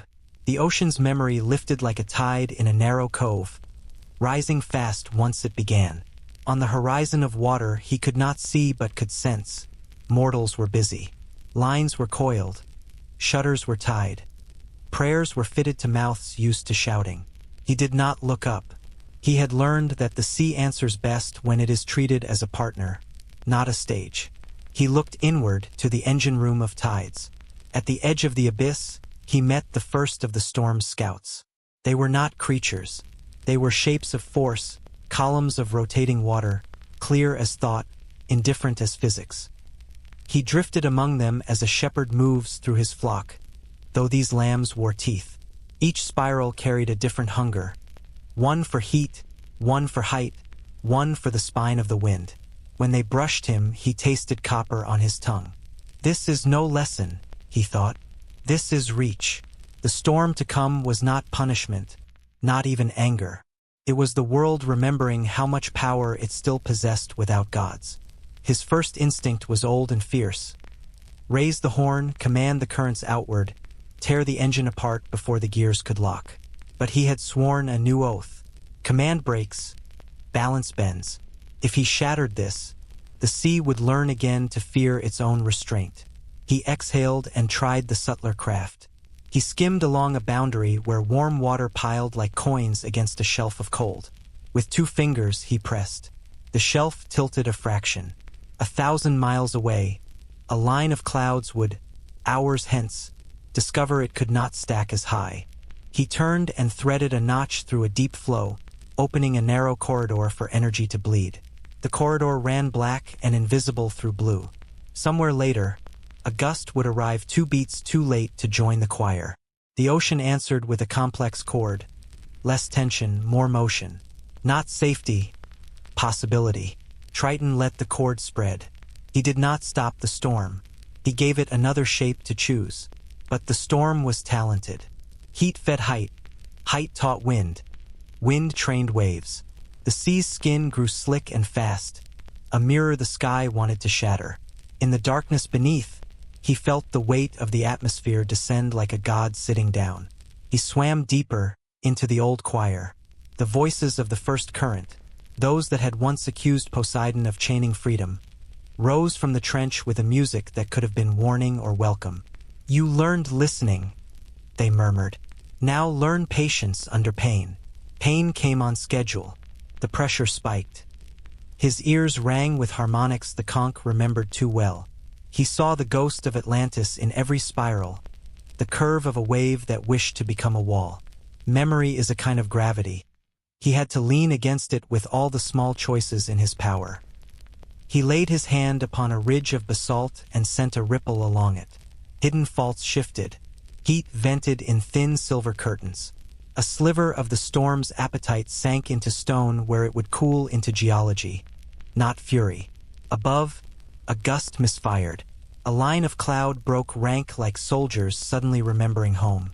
He did this again and again.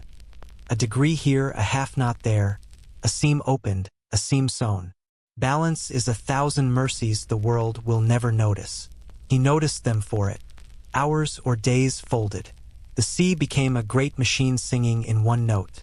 When at last he rose to the mid-water, the surface above was a drum, pounded by fists the size of provinces. Rain stitched the sky to the ocean with bright thread. He hovered just beneath that seam and felt each needle pass. Through the fabric of the storm, something human touched him, belief, concentrated by danger into a clean blade. It did not ask for miracle. It asked to be seen.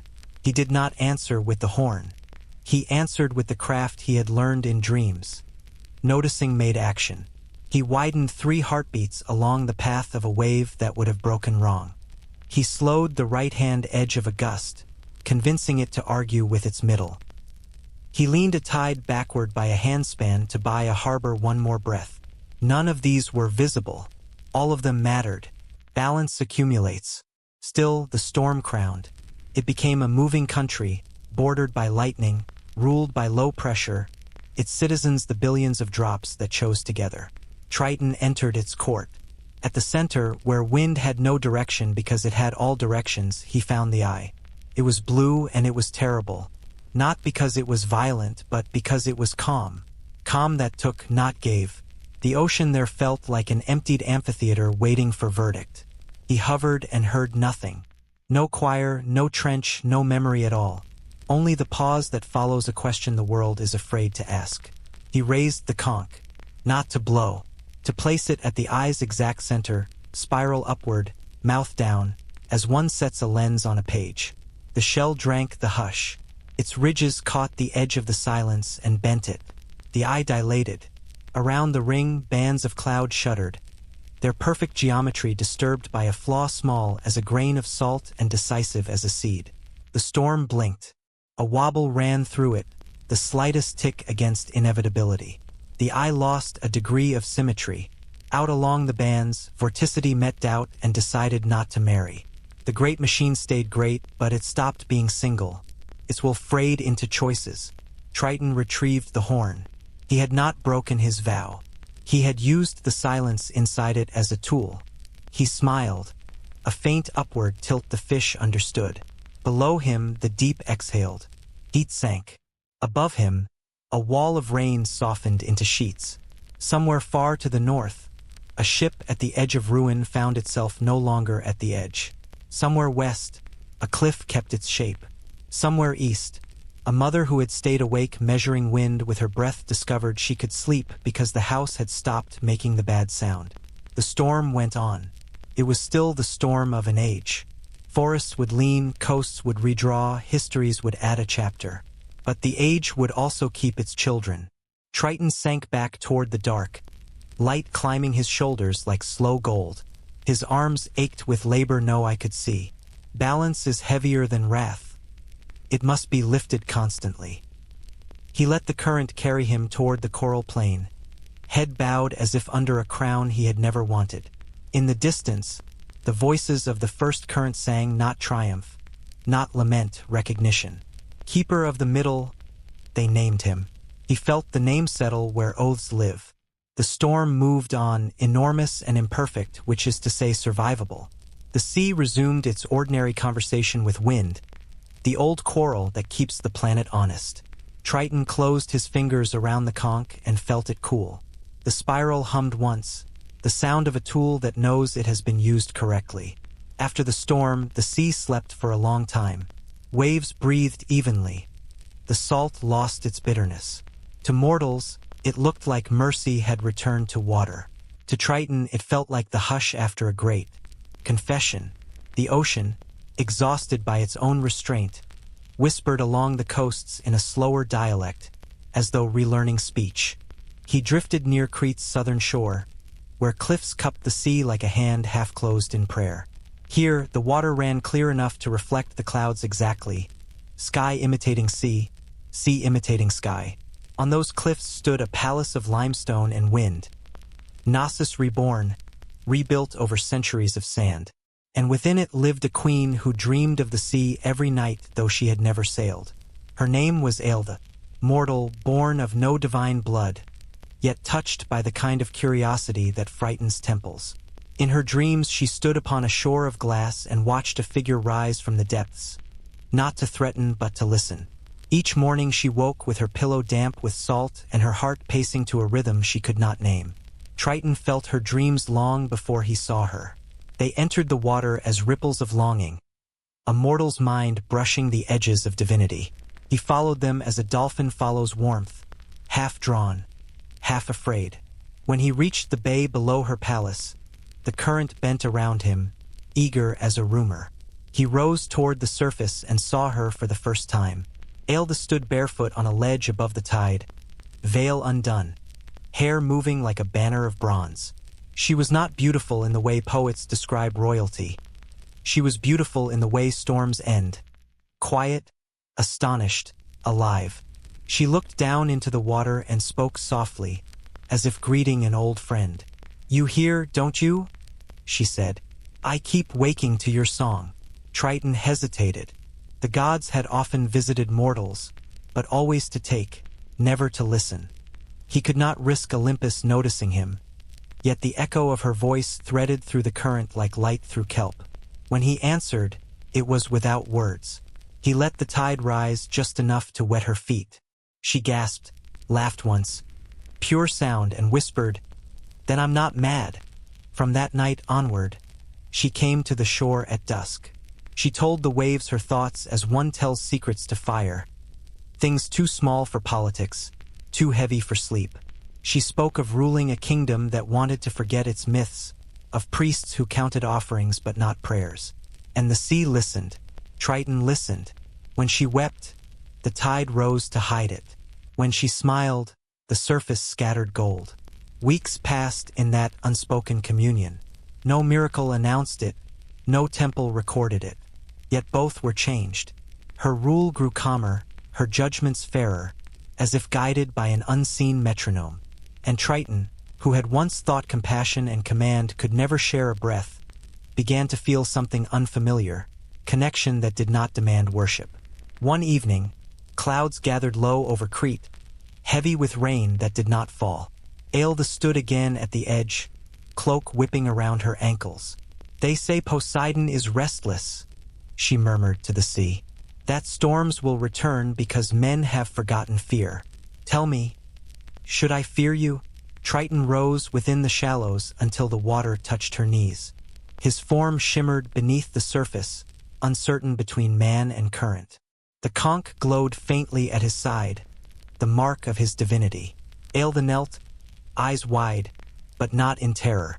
"So you are real," she breathed. "The one I hear." He spoke then, voice low, as if borrowed from the sea itself. "Once I was a warning, now I am a promise." Her gaze searched the dark below his shoulders. "A promise of what?" "That the sea remembers gentleness."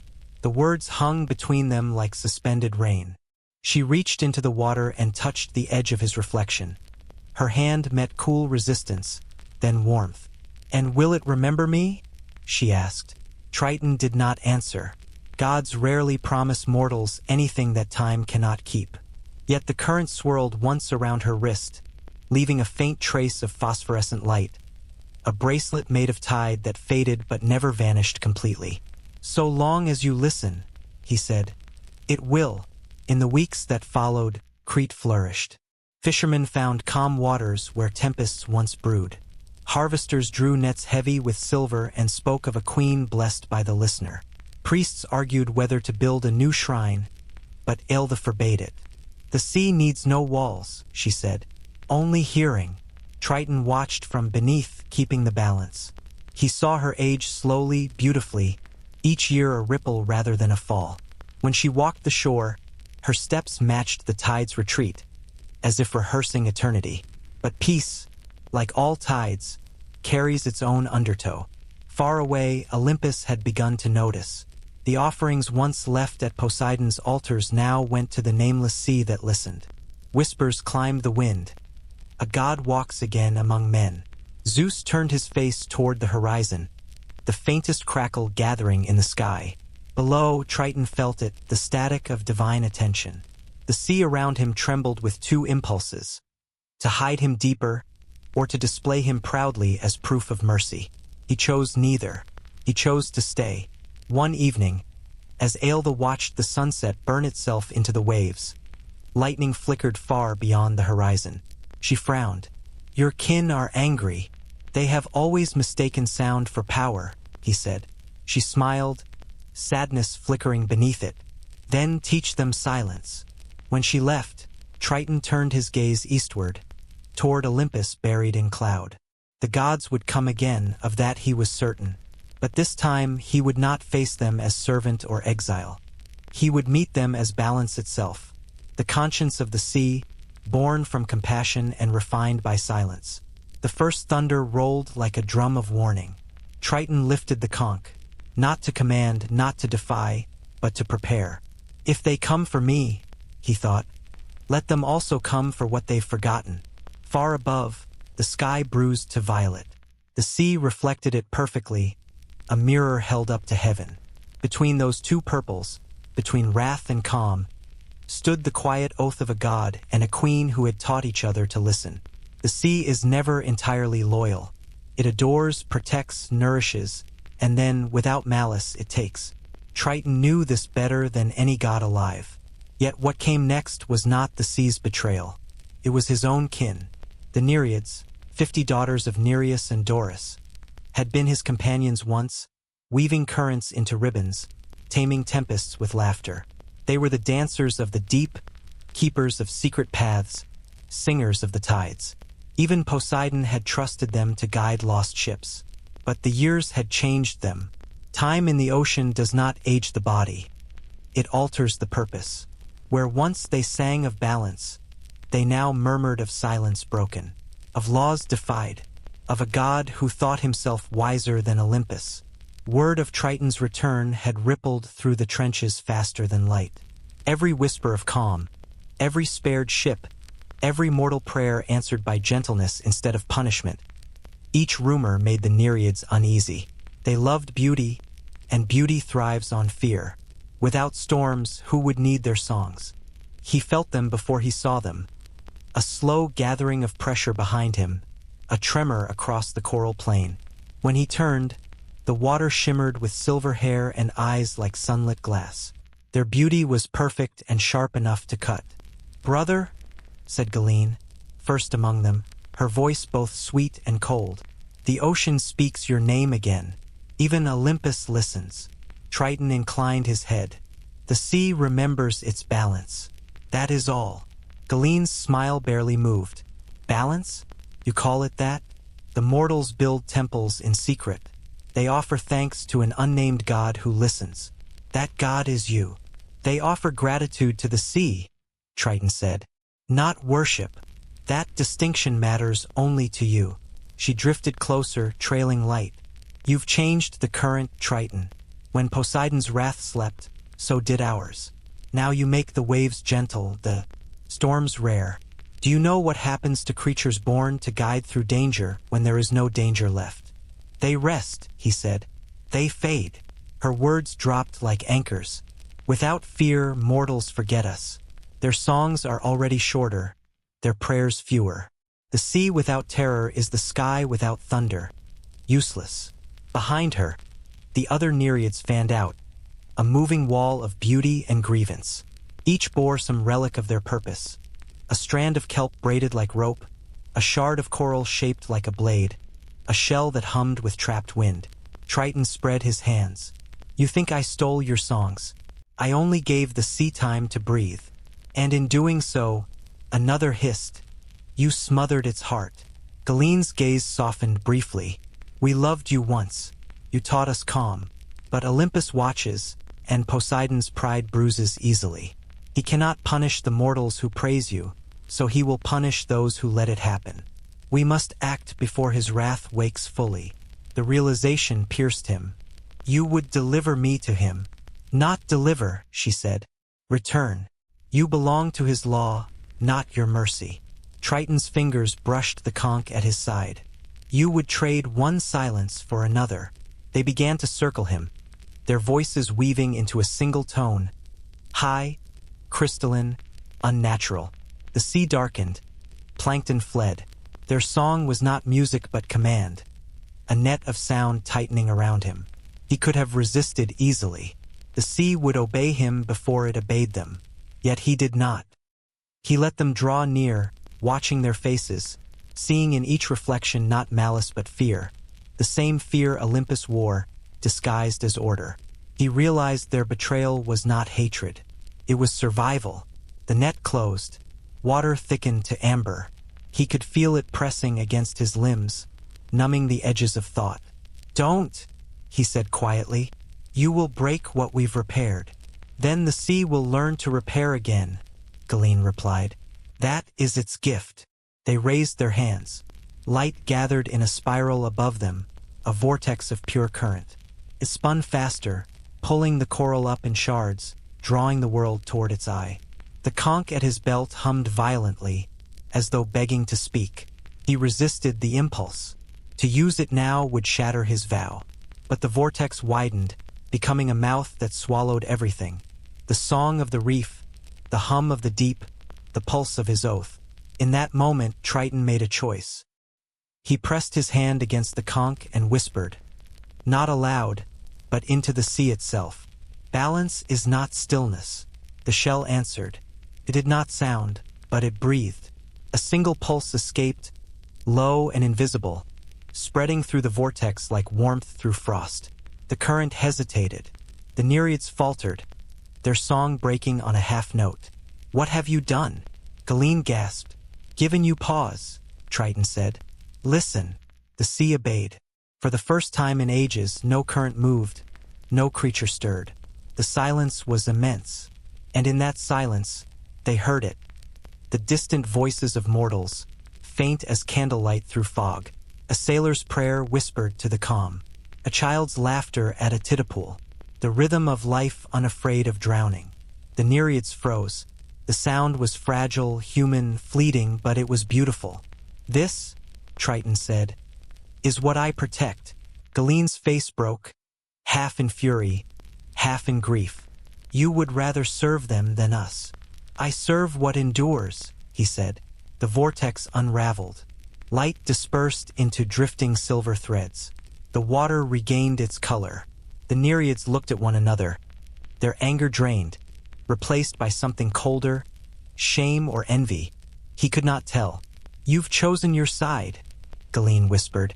"When Poseidon learns, no silence will save you." "Perhaps," Triton said. "But if the sea forgets mercy again, what will save you?" They vanished one by one, dissolving into the deep until only their song remained, faint and uncertain, echoing through the miles like regret trying to sound like warning. Triton sank slowly back to the coral plain, heart heavy, the conch quiet in his hand. The ocean pulsed gently, as if comforting its keeper. Yet the taste of betrayal lingered, salt mixed with sorrow.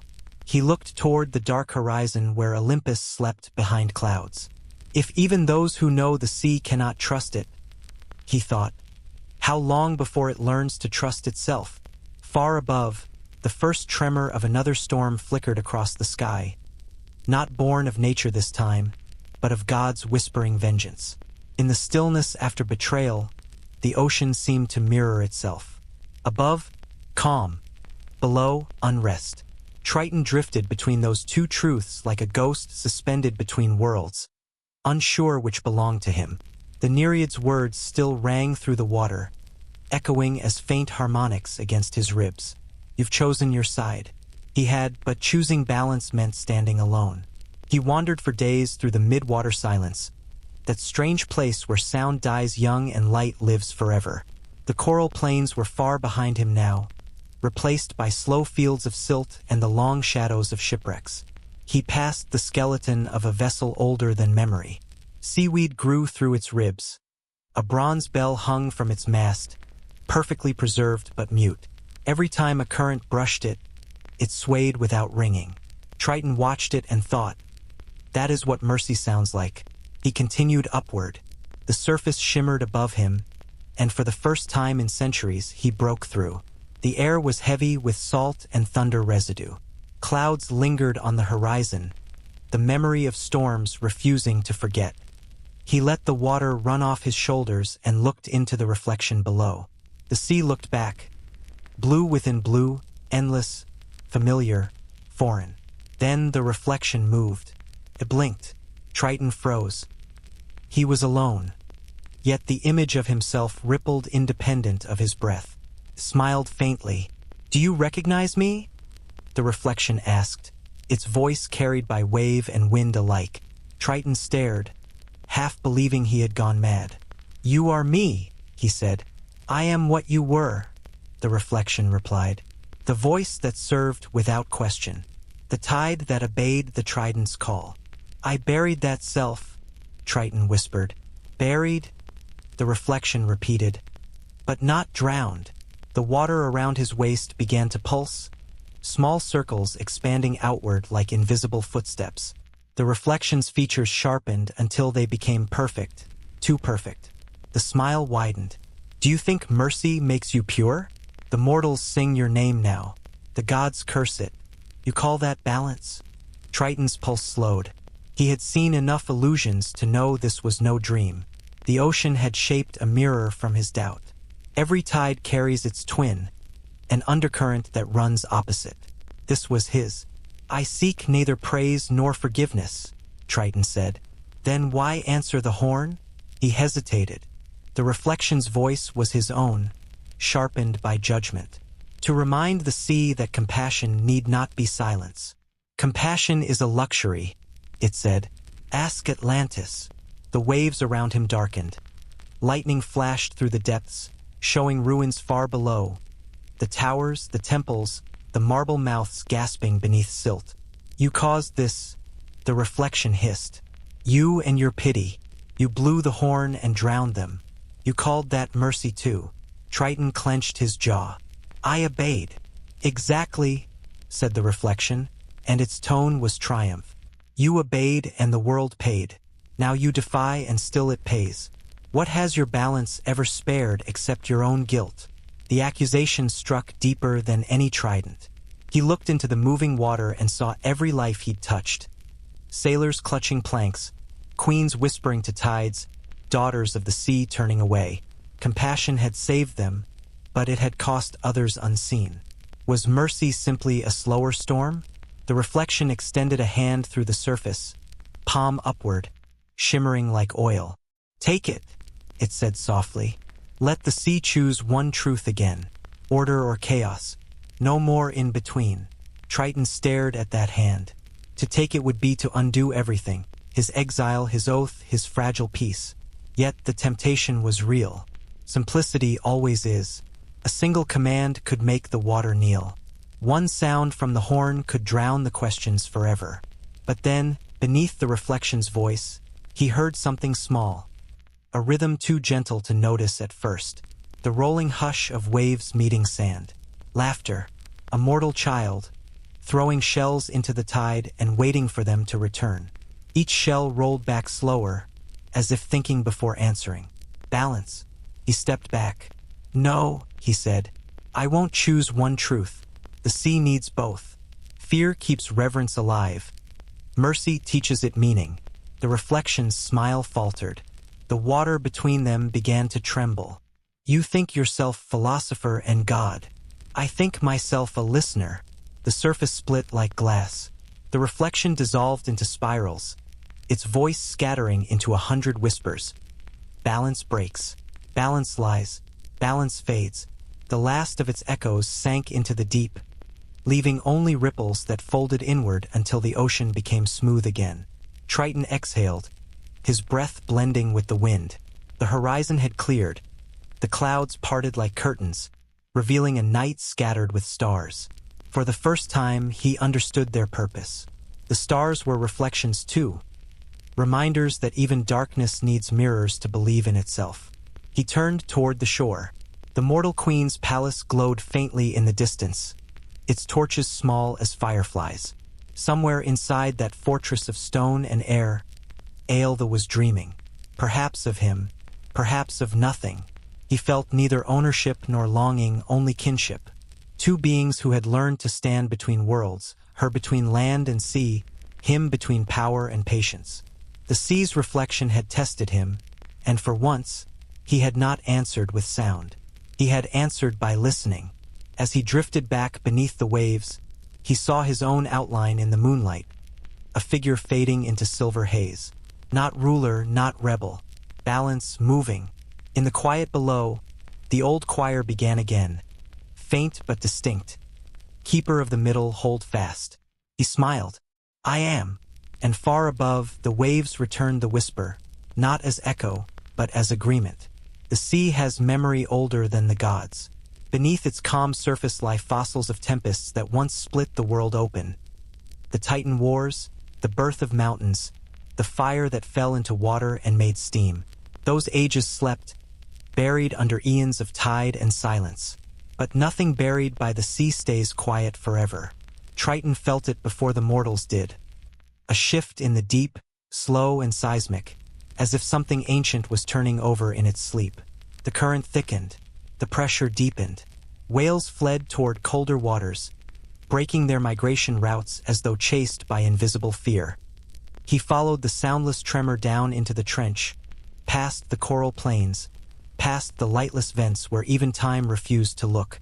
The water there was heavy, metallic. The rocks themselves glowed faintly red from the memory of creation. And then he heard it, a heartbeat that wasn't his own. Boom, boom, boom. The rhythm came from a cavern vast enough to hold Olympus upside down. Inside, something stirred. A shape outlined in molten gold, chained by rivers of cooled magma. The water trembled with each exhale. Kronos, the father of gods, the Titan of time, bound by Zeus at the dawn of order, imprisoned beneath layers of rock and prayer. Triton had always thought the stories metaphorical. But here he was, facing myth's foundation, and the foundation was waking. He did not approach. Even to look too long was to risk remembering eternity. The voice reached him through pressure rather than sound. Child of tides. The words entered his mind like cold iron. I am no one's child, Triton answered softly. All are children of time, the voice replied, almost amused. Even gods. The chains pulsed once. The glow intensified. Why do you wake? Triton asked. Because silence weakens, said Kronos. The gods grew lazy, and time grew loud again. Your compassion unstitched fear. You have made space for what was banished. Triton's fingers brushed the conch. You blame me for the sea remembering mercy? Mercy unravels law, said the Titan. And when law unravels, what comes first? Chaos. My home. The trench quaked. Silt rose in spirals. Triton felt the tremor reach the surface, where distant sailors looked around, confused by waves that moved without wind. I will not let you rise, Triton said. You cannot stop me. The gods made their own undoing. They broke the balance when they caged what cannot be caged. Kronos strained against the chains. They groaned, molten light seeping through their cracks. The ocean screamed, not in sound but in temperature. Every drop of water turned feverish, as if remembering its birth in flame. Triton raised the conch, but this time he did not blow. Instead, he held it near the trembling water and let it absorb the chaos. The shell began to hum, pulling the vibration inward, spinning it into rhythm. The conch was not just a weapon. It was a filter, a spiral of order. The Titan's laughter echoed. You think sound will hold time? Triton closed his eyes. Not sound. Balance. He pushed his hands outward, channeling the hum through the water. The currents began to align, not fighting the tremor, but sinking to it, steadying it, like a heartbeat finding a slower tempo. The chains around Kronos flickered. For a moment their cracks sealed. The ocean cooled by a single degree, but the Titan's presence was vast. It pressed against him like a mountain leaning forward. You hold the line alone, Kronos murmured. Do you think the gods will thank you for it? They will see your strength and call it heresy. I do not hold it for their thanks, Triton said. I hold it because the world still breathes. The Titan smiled, a slow, terrible movement that shifted tectonic plates. Then hear prophecy, Seaborn. When Olympus forgets how to listen, the tide will choose its own god. And when time takes back what was borrowed, even mercy will drown. The cavern began to collapse. Triton backed away as fissures split the walls, releasing long ribbons of steam. He swam upward, fast as lightning through water, chased by heat and prophecy. Behind him, the glow faded but did not vanish. Kronos had not escaped, but he was watching, waiting. When Triton breached the surface, the night was heavy. Stars shimmered like fish scales. He could feel the world above trembling, the first aftershock of what lay below. On Olympus, Zeus must have felt it too. Thunder rolled without rain. Poseidon's trident glowed faintly in its stand. The old gods would blame one another, never realizing the sea itself had begun to remember a deeper law. Every chain rusts when compassion touches it. Triton hovered in the calm water, the conch still warm in his hands.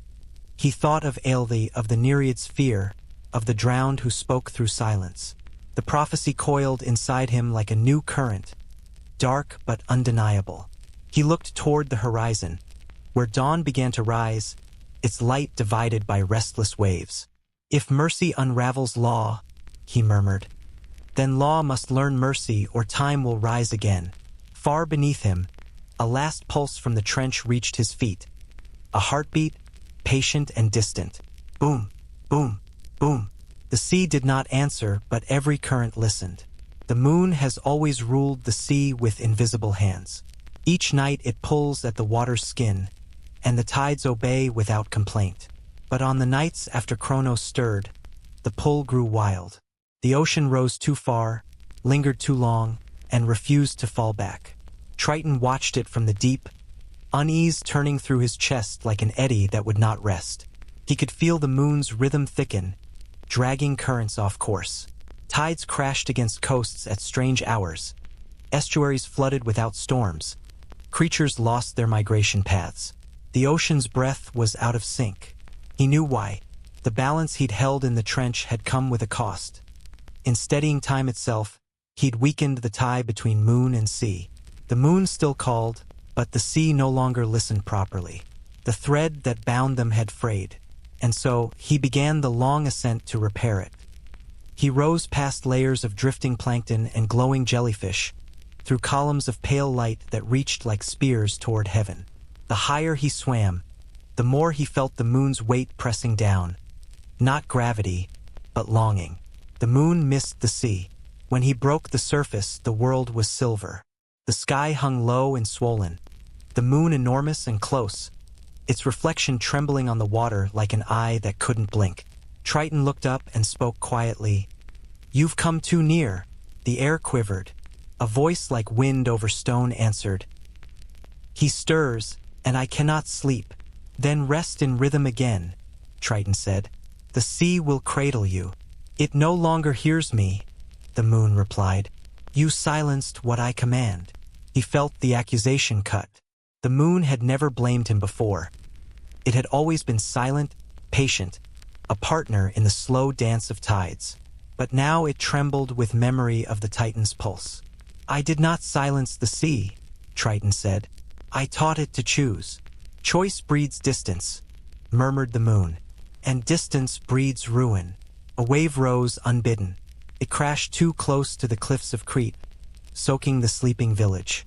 Triton steadied the water with a gesture, but the gesture faltered.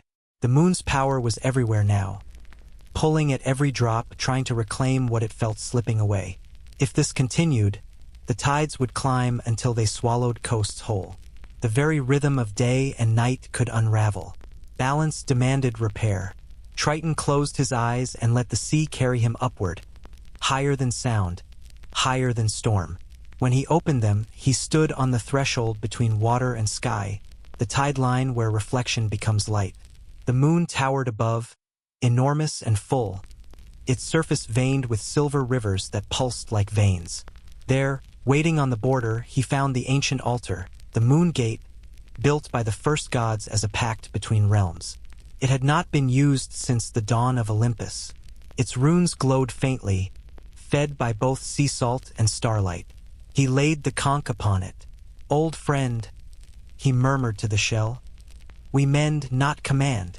The conch hummed, low and uncertain, as if remembering too many songs at once. Triton knelt, pressed both palms to the altar, and began to chant. Not a melody of power, but a rhythm of return.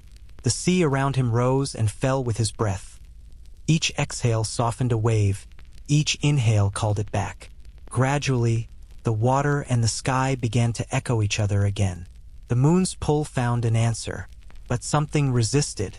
The current from the trench, the echo of Kronos' pulse, slid into the chant like a dissonant note. The altar shook, light fractured. The sea's reflections split into shards, each one showing a different moon, a different tide, a different world. Triton steadied his breathing. "Not chaos," he said. "Harmony." He raised his hands, palms outward, and drew the fractured reflections together. Each shard fought him. Each wanted its own rhythm. He could feel his strength thinning. The pressure of two worlds meeting, the pull of the moon, the weight of the sea, tore at his arms until they burned with salt and light. Still he held. The conch pulsed brighter, its spiral glowing gold.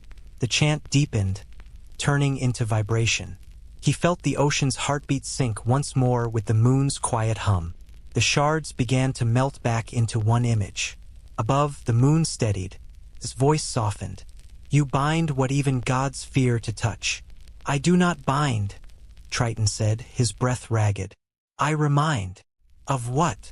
That even distance can be gentle. The altar cracked down the middle, releasing a shockwave that spread across the ocean. The waves flattened.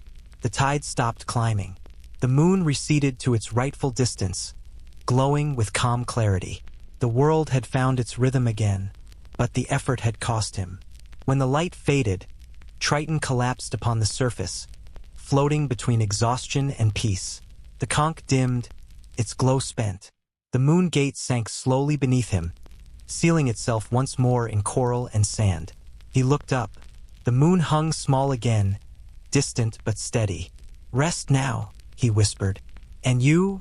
The moon asked. I will keep watch. A silence spread across the world. Not empty, but full of breath. The tides rolled as they should. The sea had found its voice again, and it spoke softly, like sleep. Beneath him, the old choir of currents began to hum, low and content. The balance held, for now. But deep below, in the trench where the Titan dreamed, a new rhythm had started, slow, deliberate, like the counting of hours. Time was remembering its strength. Triton opened his eyes to the moon one last time and whispered, If time rises, will mercy fall? The moon did not answer. It only shimmered, unblinking, a mirror holding every possibility. Long after the binding of the moontide, the ocean slept in rare stillness. Yet beneath its peace, memory stirred. Slow, heavy, insistent. The sea remembers everything, but it forgets in waves. What it buries with one tide, it unearths with another. And on one silent dawn, the sea began to remember Atlantis. It started with a tremor in the sand, a vibration like a sigh too old to belong to any creature. Then came the shimmer of heatless light, pooling over the seabed like sunrise without sun. The silt drifted upward, and beneath it, shapes began to emerge. Columns, statues, mosaics glittering under centuries of dust. Triton watched from afar, heart tightening. He had buried this place himself. The ruins rose slowly, as if exhaling. The city's towers appeared not as wreckage, but as memories replaying themselves. 1,000 windows caught the dim light, alive for a moment, then gone. The ghosts of streets wound between coral-covered plazas, and faint echoes of laughter rode the current. It was Atlantis remembering itself. Triton drifted closer, cautious. The ocean rarely resurrects without purpose. He swam through the broken archways, tracing carvings once sacred to Poseidon. Here lay the Temple of Tides, its pillars engraved with the promise of eternal harmony, a promise that died when arrogance outgrew awe. Now those words glowed faintly, runes reawakening. He brushed his hand across the stone, and images flared to life, scenes trapped in salt, a people worshipping, a god listening, and finally, a storm swallowing all. The vision replayed again and again, as if the sea itself sought an answer it could not find. This is not atonement, Triton whispered. This is longing. From the shadow of a fallen column, a figure emerged, a shimmer of light shaped like a woman, her hair moving as if underwater though she was made entirely of memory. Her eyes glowed the color of the first dawn after destruction. Do you remember me? She asked, her voice both human and tied. He did. She had been the last priestess of Atlantis, the one who called his name as the city drowned. He had heard her then, though the waves had already sealed her fate. You called me Mercy as the waters closed, he said quietly. And you answered, she replied. That answer lingers. The sea keeps repeating it. Her form flickered. Around them, echoes of other Atlanteans appeared, blurred silhouettes walking through the ruins, repeating fragments of their final day. Prayers, warnings, laughter. It was a chorus of unfinished moments. They cannot rest, Triton said. They do not seek rest, the priestess answered. They seek meaning.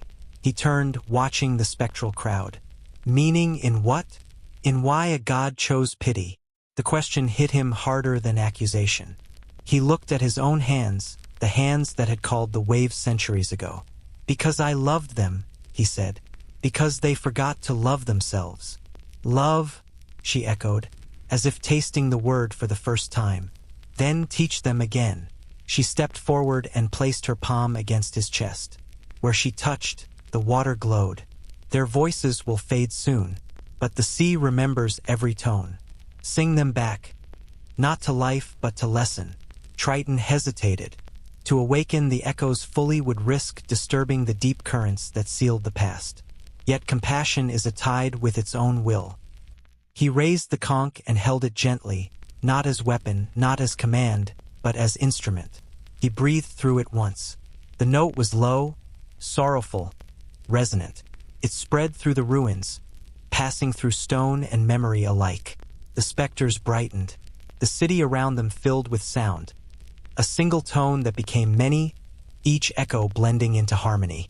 The Atlanteans sang, not words, but essence. Joy, grief, recognition. The priestess smiled. Now they remember the sea as it was meant to be. As the hymn reached its peak, the light of Atlantis dimmed. Towers melted into sand, walls softened into reef, and the voices returned to silence. Not erased, but absorbed.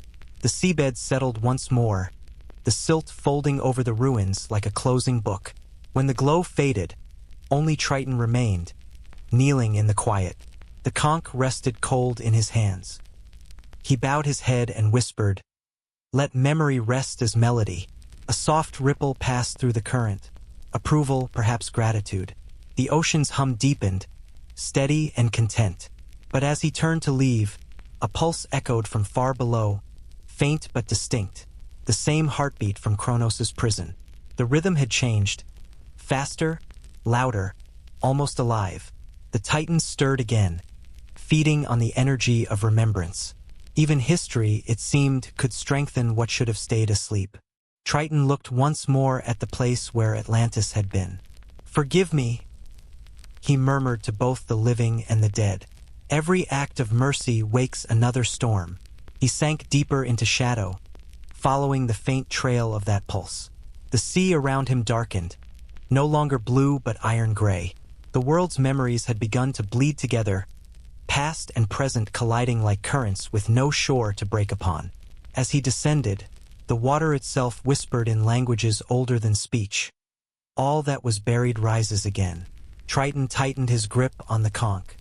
"Then I will meet it," he said, voice calm, eyes resolute. "I am the listener still." Above, the moon trembled faintly, as if even it had heard. The sea was calm again, but calm had learned to deceive.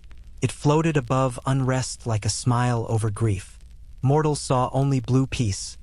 Triton felt the tension below, Kronos' pulse faint yet constant, the ocean's heart learning to stutter. He surfaced near a forgotten stretch of coast where cliffs leaned low and the wind carried the scent of cedar. A small village clung to the edge, humble, old, its houses built from driftwood and prayer. There, the people still lived by the rhythm of the tide, offering thanks before dawn and forgiveness before dusk. That evening, as the last orange faded from the sky, Triton saw a solitary fisherman push his tiny boat into the surf. The man rowed not for wealth but for faith. His beard was silvered by salt, his hands scarred by years of nets and storms. He was humming, a tune that wove through the wind like something the sea itself might have taught him. Triton followed beneath the surface, unseen. He listened. The man's song was not a plea, not a demand, but a conversation. Gratitude spoken in melody. "You've spared me before," the fisherman murmured between verses. "Let the sea take what it must, but not what I love." A simple prayer, but its honesty rippled deep. The words carried into the currents, and Triton felt them strike his chest like a heartbeat not his own. In that moment, he understood what Olympus never had, how mortals could pray without asking, how faith could exist as listening. Then came the wind. Sudden, sharp, colder than memory. Clouds gathered from nowhere, black as spilled ink. Triton glanced upward. He recognized the pattern immediately. The storm was not natural, carried rhythm, the same rhythm he'd felt beneath Atlantis. Kronos' pulse. Waves began to rear, tall and heavy, circling the fisherman's fragile craft. The man dropped his oars, clutching the side. "Not now," he whispered. "Not after so long." Triton moved closer. He could have silenced the sea with one breath, but balance demanded patience. He reached instead for the deeper current, the one that remembered kindness. The water brightened faintly, swirling around the boat in spirals of light. The fisherman froze, eyes wide. "Is it you?" he asked the air, half in awe, half in terror. "The listener from the old tales?" Triton did not answer with words. He lifted the tide just enough to cradle the boat instead of crush it. The next wave broke harmlessly, its foam glowing like fireflies. Below, the ocean trembled. Kronos' rhythm grew louder, angrier, as if testing him. The Titan's voice slithered through the current like smoke. "Even now, you interfere. Let him drown, as all mortals must." Triton's eyes hardened. "Mortals are not your measure of eternity. They are your weakness," the voice replied. "Their prayers keep you from your nature. The sea does not protect. It consumes." Triton held his ground. "Then let it consume only what must be forgotten." He pressed his hand to the conch. The shell pulsed once, silent, bright. A ripple spread outward, not command but compassion given form. The storm above hesitated. Lightning froze mid-flash, thunder folded inward, and for an instant, the entire horizon gleamed white. The fisherman gasped as the sea flattened beneath his boat. The wind died. Raindrops hovered in the air like beads of glass. He looked around, trembling. "Mercy," he whispered. So the stories were true. Triton surfaced quietly beside the boat, his form half-lit by moonlight. The man's eyes widened, but instead of fear, he bowed his head. "You've come back." "I never left," Triton said softly. "Only listened." The man laughed once, a sound half-sob. "I've prayed to the sea my whole life, but I never thought it could answer." "It always does," Triton replied, "just not in the way mortals expect." The fisherman looked down at the glowing water around his boat. "Then tell me, what does it ask in return?" Triton's gaze drifted to the horizon where the first light of dawn threatened the storm's remnants. "Only that you remember it listens." He touched the side of the boat with 2 fingers. The wood beneath shimmered briefly, and when he withdrew, the salt left behind formed a faint spiral mark, the same shape carved into the conch. "For safe passage," he said. The fisherman watched, silent. Then he nodded, gripping his oars again, tears indistinguishable from the sea spray. "Thank you," he whispered, voice breaking. As the man rowed back toward the fading shoreline, Triton lingered. The conch was still glowing faintly, but not with power, with peace. The storm's anger had passed. The Titan's pulse dimmed. One mortal prayer had stilled what rage could not. He looked up at the retreating moon. "This is how balance holds," he murmured. "Not through might, but memory." Far away, the waves rolled gently toward the shore, carrying the fisherman's boat safely home. And as its keel touched sand, the spiral mark on its side dissolved into foam, returning to the sea. Triton descended once more into the depths, following the faint echo of the mortal's song. The sea had added a new rhythm to its endless chant, a melody of gratitude that did not fade. But deep beneath that calm, something darker stirred again. A single bubble rose from the trench, carrying a whisper older than the world. "Mercy cannot hold forever." Triton heard it and smiled sadly. "Then let it hold for tonight." The bubble burst soundlessly, and the water went still. Dawn came soft and silver, spreading light across the surface of the world like silk. The storm was gone. The waves breathed evenly. Sailors along distant coasts woke to find the sea uncharacteristically gentle, its surface smooth, its depths transparent, its voice muted to a lullaby. They called it Triton's gift. For the first time in memory, ships sailed for weeks without a single wreck. Fishermen spoke of nets heavy with abundance. Mothers told their children the ocean had fallen in love with humankind. Offerings multiplied on shorelines. Wreaths of olive-polished shells, little carved horns left in the sand. Triton felt every prayer ripple through him like warmth. The ocean's heart beat slow and steady, and in that rhythm he felt peace. A peace he had never known, not even before exile. But he also felt something new: dependence. The mortals were beginning to expect the calm, to forget that peace is borrowed, not owned. Balance began to tilt again, only now toward comfort instead of fear. He surfaced near the coast of Phoenicia, where ships larger than temples glided into harbors glowing with sunrise. Their sails caught the wind like the wings of gods. Every mast bore symbols of gratitude: conch spirals, wave carvings, and small silver figures shaped in his image. They were beautiful, but beauty has weight. "Careful," he whispered to the horizon. "Worship turns gifts into debts." Beneath him, dolphins chased each other in laughter, unaware of consequence.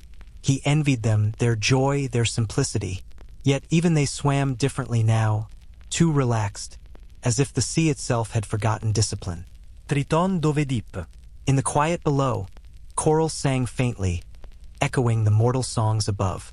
They were pleasant, yes, but shallow, a melody that praised stillness and forgot the storm. The sea had stopped testing those who crossed it, and without tests, reverence fades. Then came a whisper older than the tide. "You have made them soft." He turned. From the shadow of a volcanic ridge emerged his father, Poseidon himself, trident gleaming with distant lightning. His eyes burned not with fury but with weary disappointment.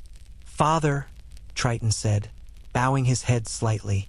Poseidon's voice rolled through the water like thunder under glass. "Your mercy has tamed my realm. Mortals sing hymns instead of offering fear. They forget who gives them safe passage." "I give them nothing they didn't already deserve," Triton replied. "They respect the sea now."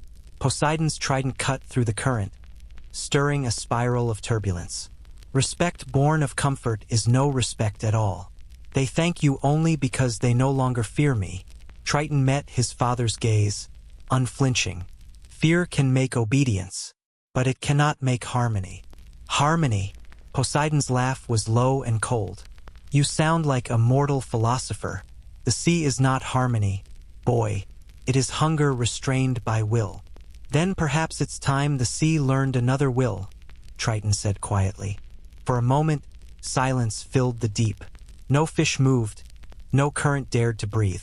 Poseidon's face darkened, but behind his anger lingered something almost human: hesitation, maybe even envy.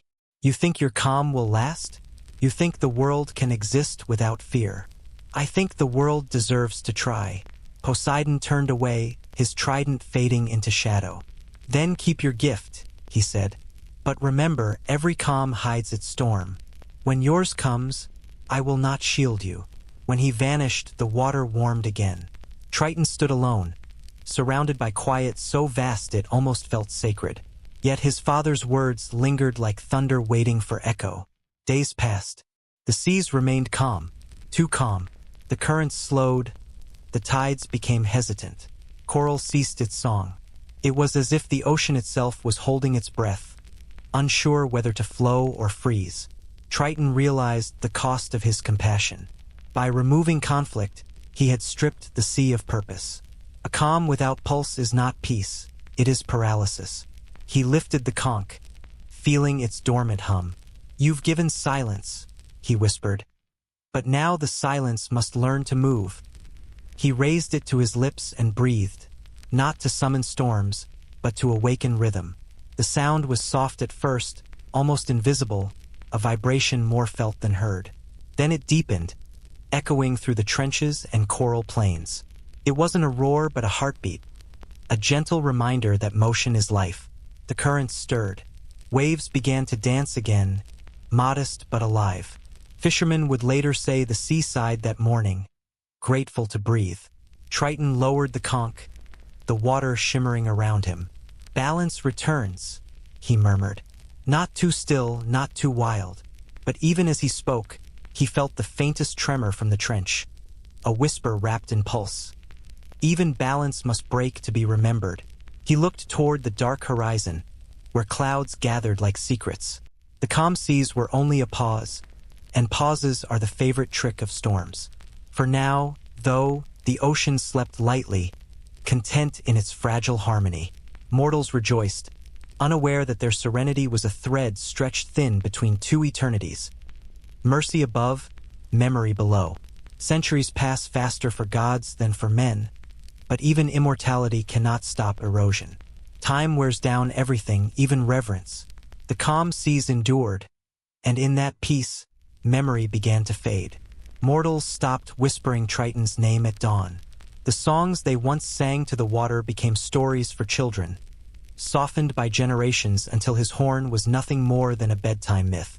The temples that had stood proud along the coasts, shrines carved from coral and white stone, were left to crumble under salt and wind. One by one they disappeared, all but one. Far in the Aegean, where no ship dared sail, a single temple remained. It stood half-submerged, a lonely silhouette jutting from the tide. The sea had claimed its base, but its upper columns still reached for the sky, barnacled and broken, yet standing defiant, forgotten, patient. The last temple of Triton. He found it by accident, or perhaps it found him, drifting through quiet waters one moonless night. He felt a strange pull, not of current, but of memory, the kind of gravity only nostalgia carries. He followed it across miles of darkness until the temple appeared, its ruins glowing faintly with trapped moonlight. Seaweed draped the steps like faded offerings. The great doors hung open, inviting. He entered. Inside, silence ruled. Statues lay toppled and smoothed by waves, their faces eroded into featureless grace. In the center, a shallow altar remained intact, carved with his likeness, young, serene, holding the conch. Its eyes, though blank, seemed to look at him. For a long time, Triton said nothing. The water moved gently through the open windows, pushing grains of sand across the floor like soft breath. The scent of salt and stone carried the taste of ancient prayers. He ran his hand across the altar's carvings. "You remember me better than they do," he murmured. The temple answered, not in words, but in resonance. The stone vibrated faintly under his touch. Then came a whisper, so thin it might have been imagined. We waited. Triton closed his eyes. The voices of the priests who once served here drifted through the chamber. Ghostly murmurs, fragments of ritual. He saw them as shadows of light. Women pouring libations of seawater. Men tuning shells to echo hymns. Children learning to listen to silence. And over all of it, his name spoken not as power, but as peace. It was a memory of faith, not fear. And it hurt. "You kept their prayers," he said softly. "Even when they stopped." "The sea forgets nothing," the whisper replied. "But mortals forget easily." Triton looked up at the roof. It had cracked open, revealing a small circle of night sky. Through it, stars shimmered faintly, distorted by the water. He wondered how many prayers had reached them, only to dissolve halfway. As he gazed upward, movement flickered in the dark beyond the doorway. A shadow, swift and deliberate. Triton turned sharply. Something was there. A mortal diver, clad in crude armor of leather and glass, carrying a torch encased in bronze. The flame burned stubbornly beneath the waves, an invention of desperate curiosity. The diver froze when he saw Triton's figure outlined in the dim light. For a long moment, neither moved. Then the mortal lowered his torch in reverence. His voice, muffled by the mask, was barely a breath. "Forgive me," he whispered. "I only came to see if you were real." Triton studied him, this fragile creature daring to enter the god's last temple. "And what have you found?" The mortal hesitated. "I found peace." Pause. Triton tilted his head. "Why seek it here?" "Because the world above no longer knows it," the man said. "The wars never end. The sea was always calm to us. I thought if I could touch what kept it so, maybe I'd understand." Triton's gaze softened. "Then you understand now?" The man looked around the ruined temple, at the broken idols and silent altar. "I understand that peace must be kept, not given." The words landed like prophecy. The torchlight flickered, reflecting in the statue's eyes. Two brief sparks that made it seem alive again. Triton stepped closer. Then carry that truth to your world, he said. Tell them the sea still listens, but it listens best when spoken to in silence. The man bowed once, deeply, then turned to leave. The torch dimmed as he swam away, until its light vanished into darkness. Alone again, Triton lingered. He touched the altar one last time, and where his hand rested, the stone glowed faintly, not bright, but enough to illuminate the carvings once more. The water carried the glow outward, across the broken walls, up through the shattered roof, into the night. From above, sailors miles away would later say they saw a pulse of light rise from the sea. A single breath, then stillness. In the temple, silence returned. But it was not the silence of abandonment. It was the silence of understanding. Triton looked toward the doorway where the mortal had gone. Perhaps forgetting, he said quietly, is only another way of remembering differently. He turned and stepped out into the open water. Behind him, the temple stood calm and proud, its stones whispering softly to the current. The last shrine of the sea's messenger would fade in time, but its echo, that small, defiant hum of belief, would remain forever. Far below, deep in the trench where Kronos dreamed, the pulse beat faster, as if the Titan, too, had heard the mortal's vow. In every age, gods fade not when they are defeated, but when they are no longer sung about. Songs are their breath, their pulse, their immortality.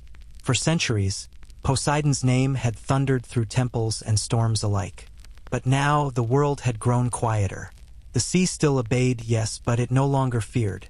Poseidon felt the silence before he admitted it. Every god does when devotion begins to thin. The prayers had grown faint, the sacrifices fewer, and the tempests that once roared with pride now whispered like tired sighs.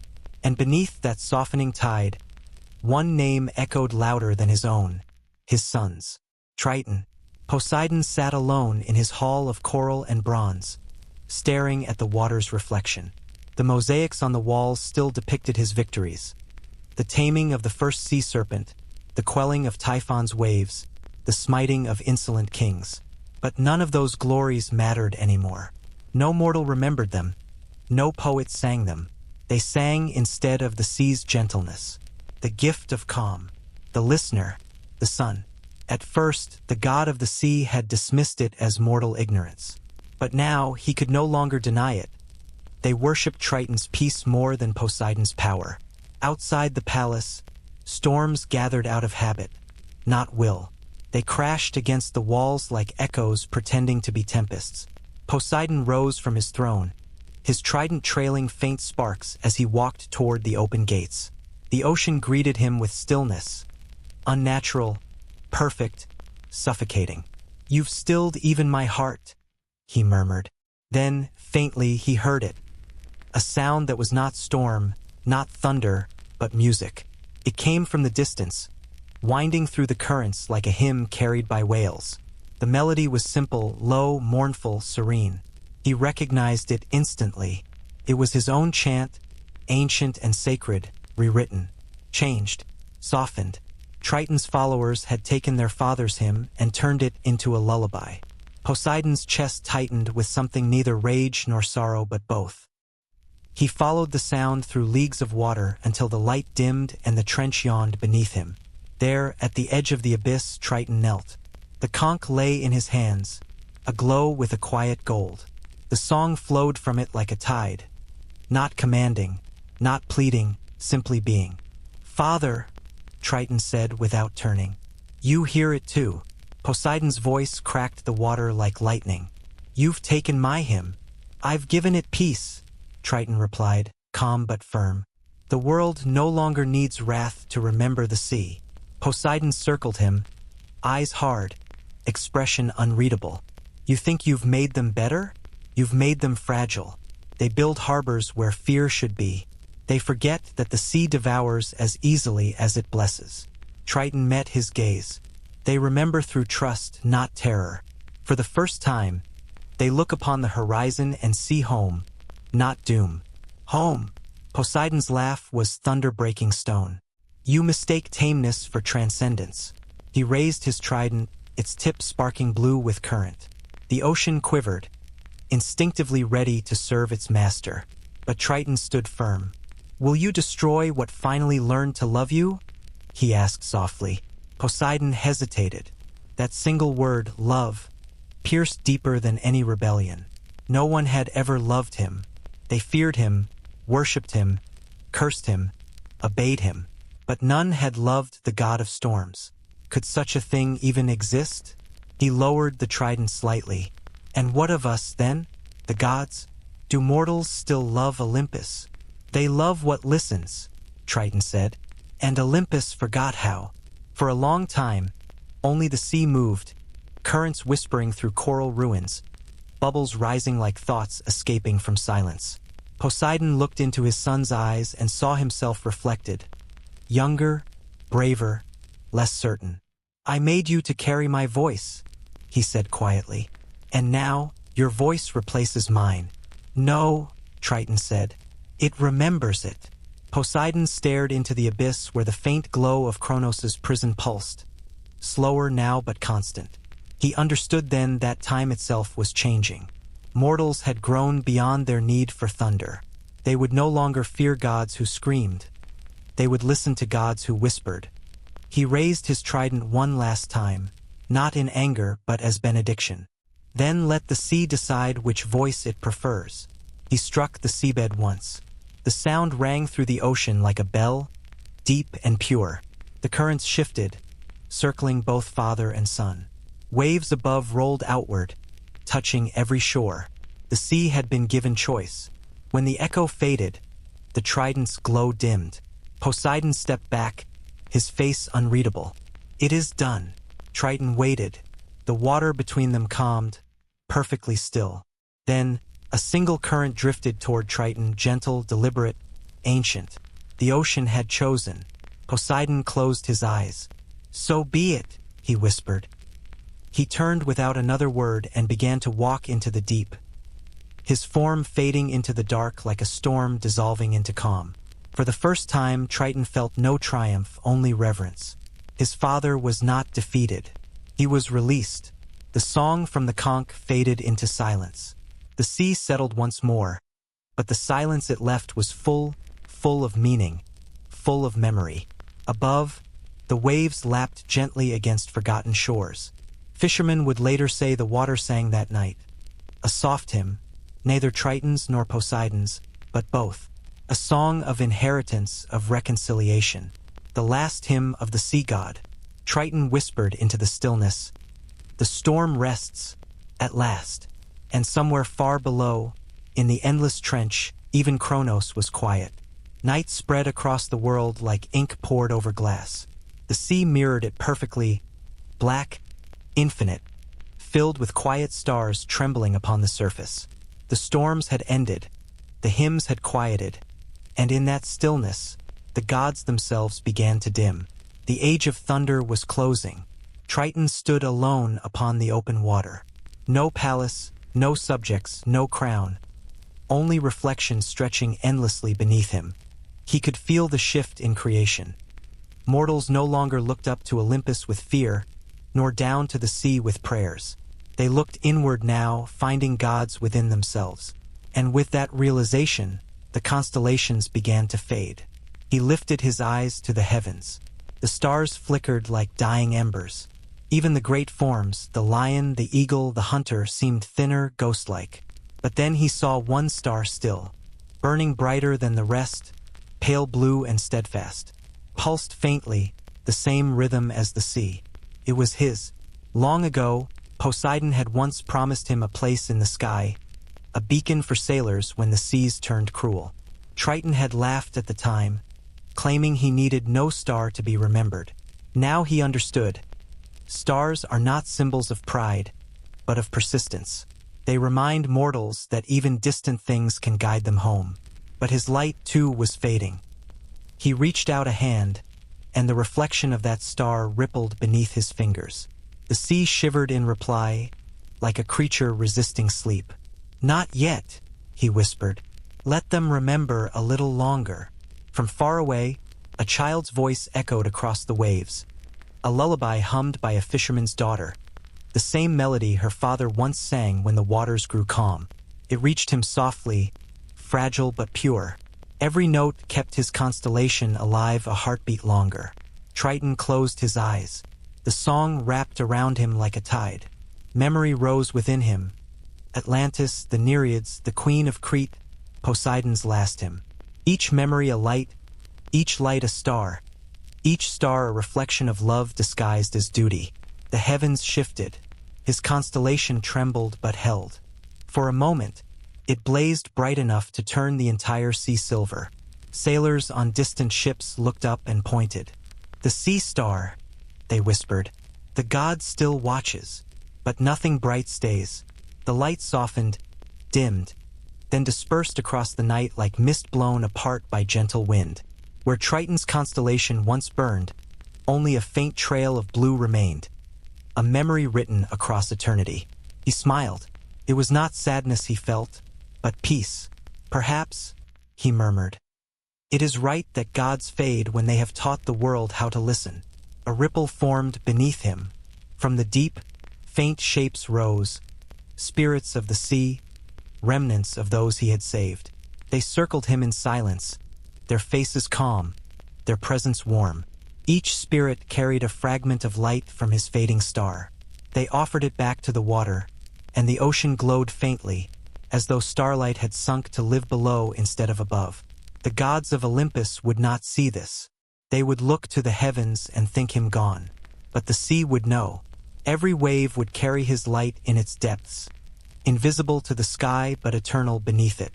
The fisherman's song drifted to its final verse. "Sleep, great listener, beneath the tide. Your voice is the calm, your silence the guide." Triton exhaled slowly, his breath merging with the breeze. His form began to dissolve, not vanish, but blend with the rhythm he had guarded all his life. He became the shimmer within waves, the pause before the crash, the whisper in every shell. And above, the last star flickered once more, faint, patient, refusing to die entirely. Not forgotten, only resting. The night carried on. The world below dreamed, and in every dream where oceans glimmered softly, somewhere, faintly, the sea star still shone. The sea had never been this quiet.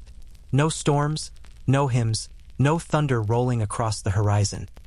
Only the endless breath of waves folding into themselves, like time exhaling after millennia of sound. It was the kind of stillness that frightened even gods, for silence reveals what noise conceals. They called it, in later centuries, the era of silence. The mortals believed it a blessing.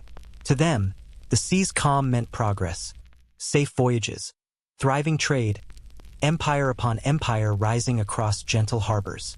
They no longer left offerings of salt or shells. They no longer whispered prayers before launching their ships.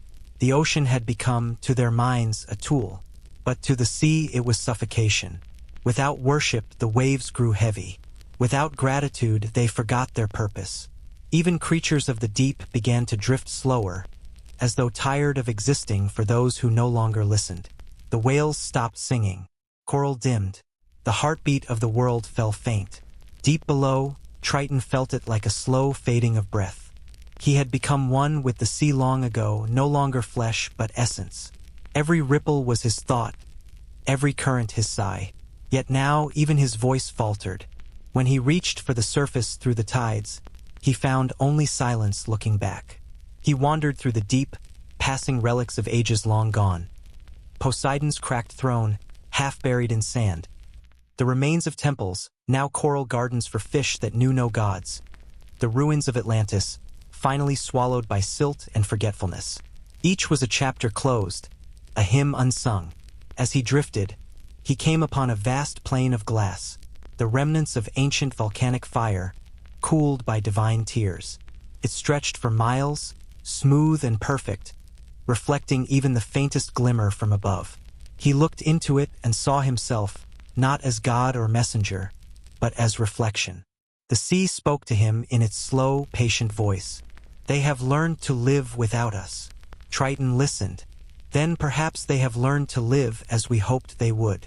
And what remains for gods when belief turns to story?" He paused. Stories outlive even gods. The current carried that thought outward.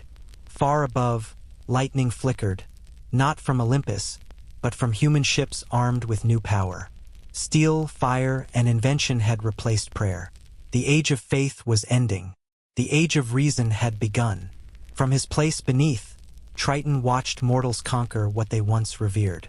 They charted every current, measured every tide. They named what was once nameless, mapped what was once myth.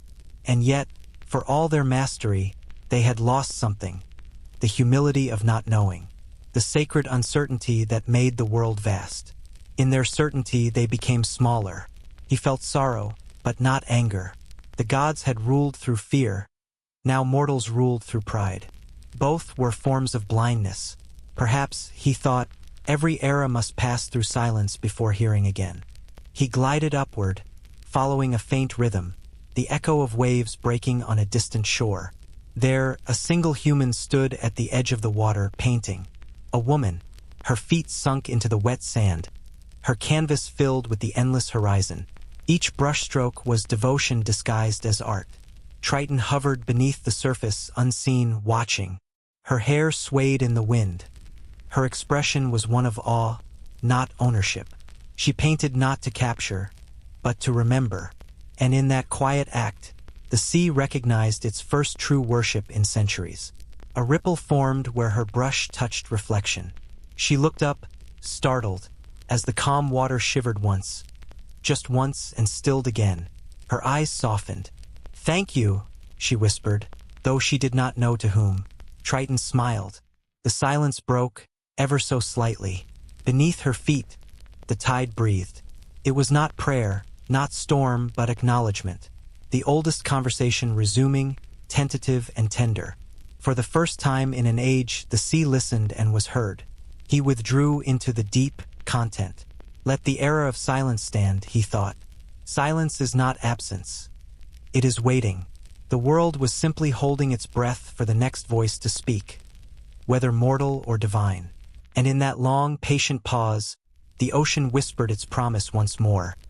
When they forget the sound of awe, the tide will remind them.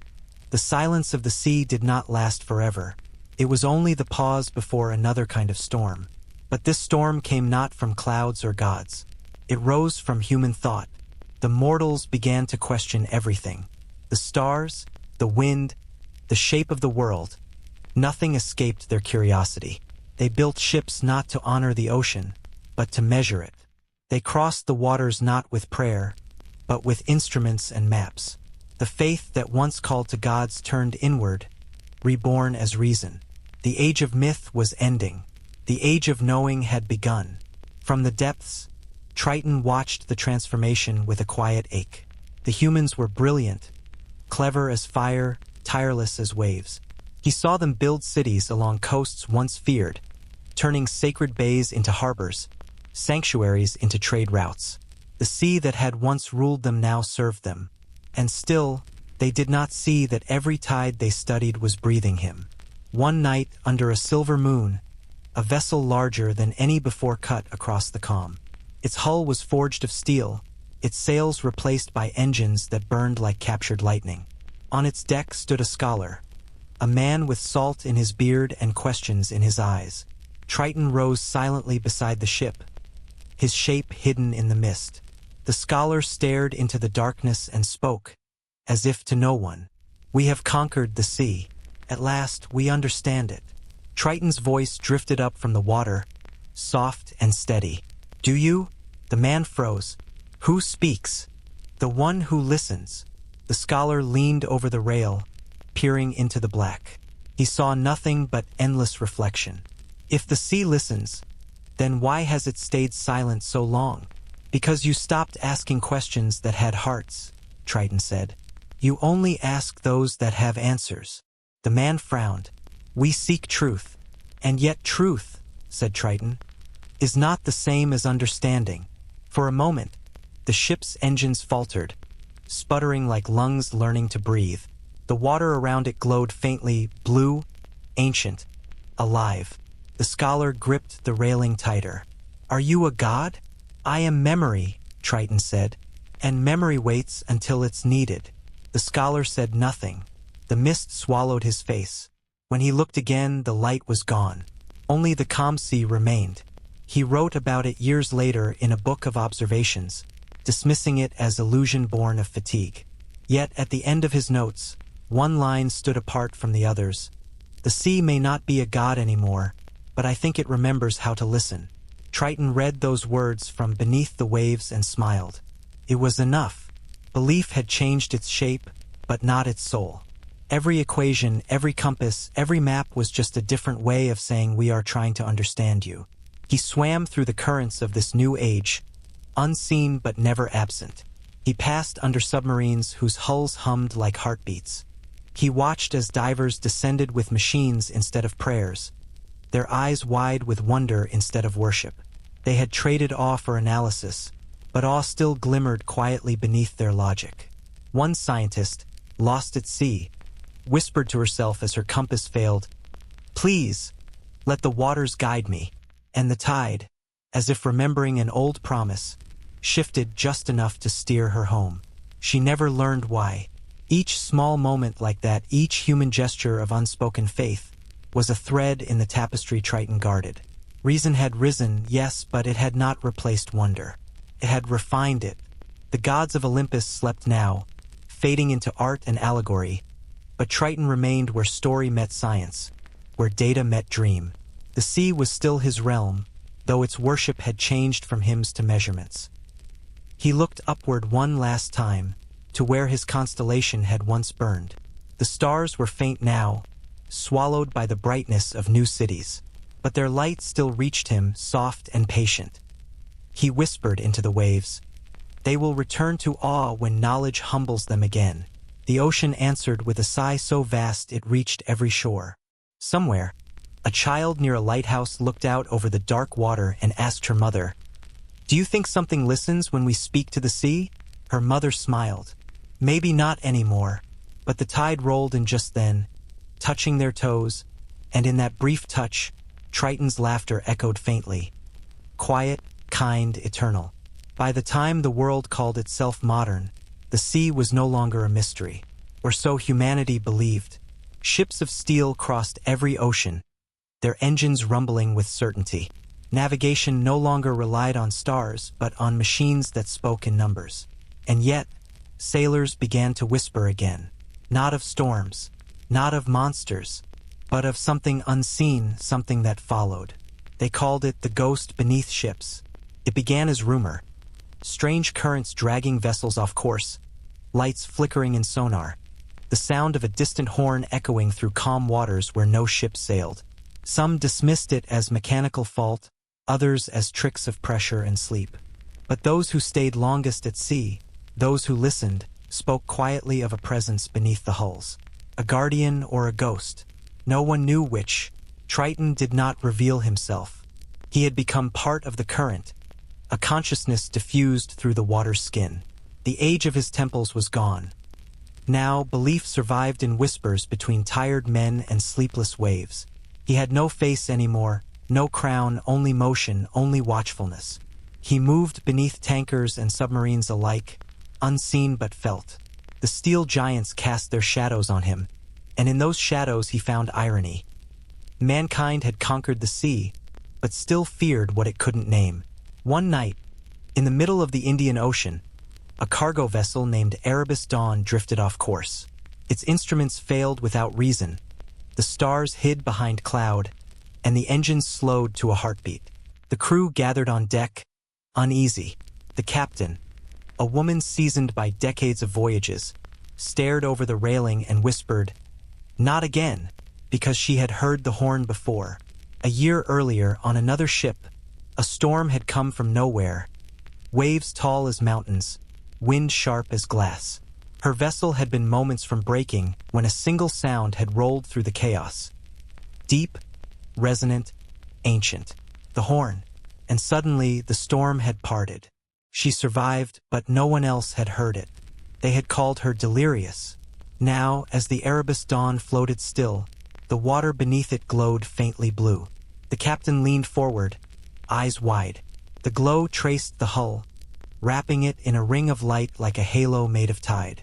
The crew murmured prayers they thought they'd forgotten. And from the deep, the horn sounded again. It wasn't loud. It didn't need to be. The note moved through the air and sea alike, too low for machines to register but strong enough to rattle bones. Every compass spun once, then stilled. The engines restarted by themselves. The ship found its heading. The captain fell to her knees, tears mixing with salt spray. "Who are you?" she whispered. Beneath her, the ocean stirred. A ripple rose, forming the faint outline of a man's shape, silver and translucent, half reflection, half memory. Triton's eyes glowed like the last two stars left in heaven. "Someone who listens," he answered. The words reached her not through sound but through the air itself, vibrating in her lungs. She pressed her hand to the rail. "Are you a god?" "No," he said softly. "Not anymore. Just the memory of one." "Then why do you help us?" Triton's form flickered, light rippling across the surface. "Because you still whisper when you're afraid. And that whisper is enough to keep the sea kind." He looked at the horizon where lightning flashed far away. Not storm, but the glow of human cities, their light outshining the stars. "You've outgrown us," he said. "But even grown things need grace." The glow around the ship brightened once more, then faded. When the crew looked again, the water was empty, calm, endless. The captain stood alone, eyes wet, smiling faintly. "Thank you," she murmured. Below, Triton sank deeper, letting the noise of the ship fade into distance. His horn rested silent in his grasp. He had not blown it. It had sung on its own, the sea remembering its own mercy. Perhaps, he thought, that was the truest form of faith, an instinct that endures even when reason forgets. As he drifted through the trench, he saw echoes of himself shimmering on the walls, thousands of reflections, each from a time when mortals had called his name. They smiled as he passed, then disappeared into the dark. He felt peace but also a strange weight. For every ship that sailed safely, thousands more crossed without reverence. The ocean was busier now than ever before, carved and measured, used but not respected. He wondered how long mercy could sustain a world that forgot to be humble. Then, faintly, he heard it again, a sound rising from the surface. Laughter, a child's laughter, bright and unafraid. He smiled. "So long as they laugh at the sea," he whispered. "It remembers how to be gentle." He closed his eyes, letting the currents carry him forward. The ships moved above him like stars crossing the surface of an unseen sky. And as they passed, the sea's hum grew low and constant, the heartbeat of a god-turned guardian, of a ghost who chose not to haunt but to protect. For ages, the sea had listened without sound. But even silence carries weight, and weight demands release. The world had changed beyond recognition. Machines had mapped the trenches, satellites watched the tides, and humanity now saw the ocean not as mystery but as data. Yet something ancient was stirring again. It began with dreams. Sailors across distant oceans started waking at the same hour each night, hearts racing, ears ringing with the echo of a horn they could not name. Divers swore they heard it beneath their breathing, deep and far, resonating through the bones of the sea. The sound came not from storms or machines, but from memory itself. The horn of Triton had begun to sing. No one could explain it. It wasn't a sound recorded by microphones, but a vibration that moved through salt and skin alike. Felt, not heard. The scientific community argued over causes. Underwater tectonics, temperature shifts, whale communication. But to those who still listened with their hearts, it was something older. A reminder. Triton awoke from his centuries of drift the way one wakes from a dream that never ended. He rose from the trench slowly, light blooming around him like dawn unfolding underwater. The ocean recognized him immediately. Currents quickened, coral glowed, and ancient fish circled in spirals of silver reverence. He held the conch in his hands, pulsed softly, alive again. The sound it carried was not command but memory. Every prayer ever whispered to the waves, every name lost to the deep, every word spoken in awe of the sea. All of it had gathered within the shell, waiting for the moment when the world would need to remember. He brought it to his lips but did not yet blow. "You've waited long," he said to the water. "Why now?" The sea answered in current and reflection, "Because they have forgotten everything but themselves." Triton looked upward. Above, ships traced bright scars across the water, their engines humming with human pride. "They've learned so much," he whispered, and yet lost the sound of listening. He lifted the conch again, hesitating. To sound it would be to awaken every tide, to remind the world that the ocean is not conquered, only patient. Yet too loud a reminder could drown what it sought to teach.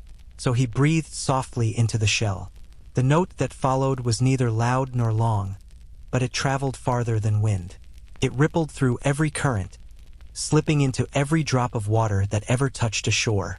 It reached lakes, rivers, and raindrops.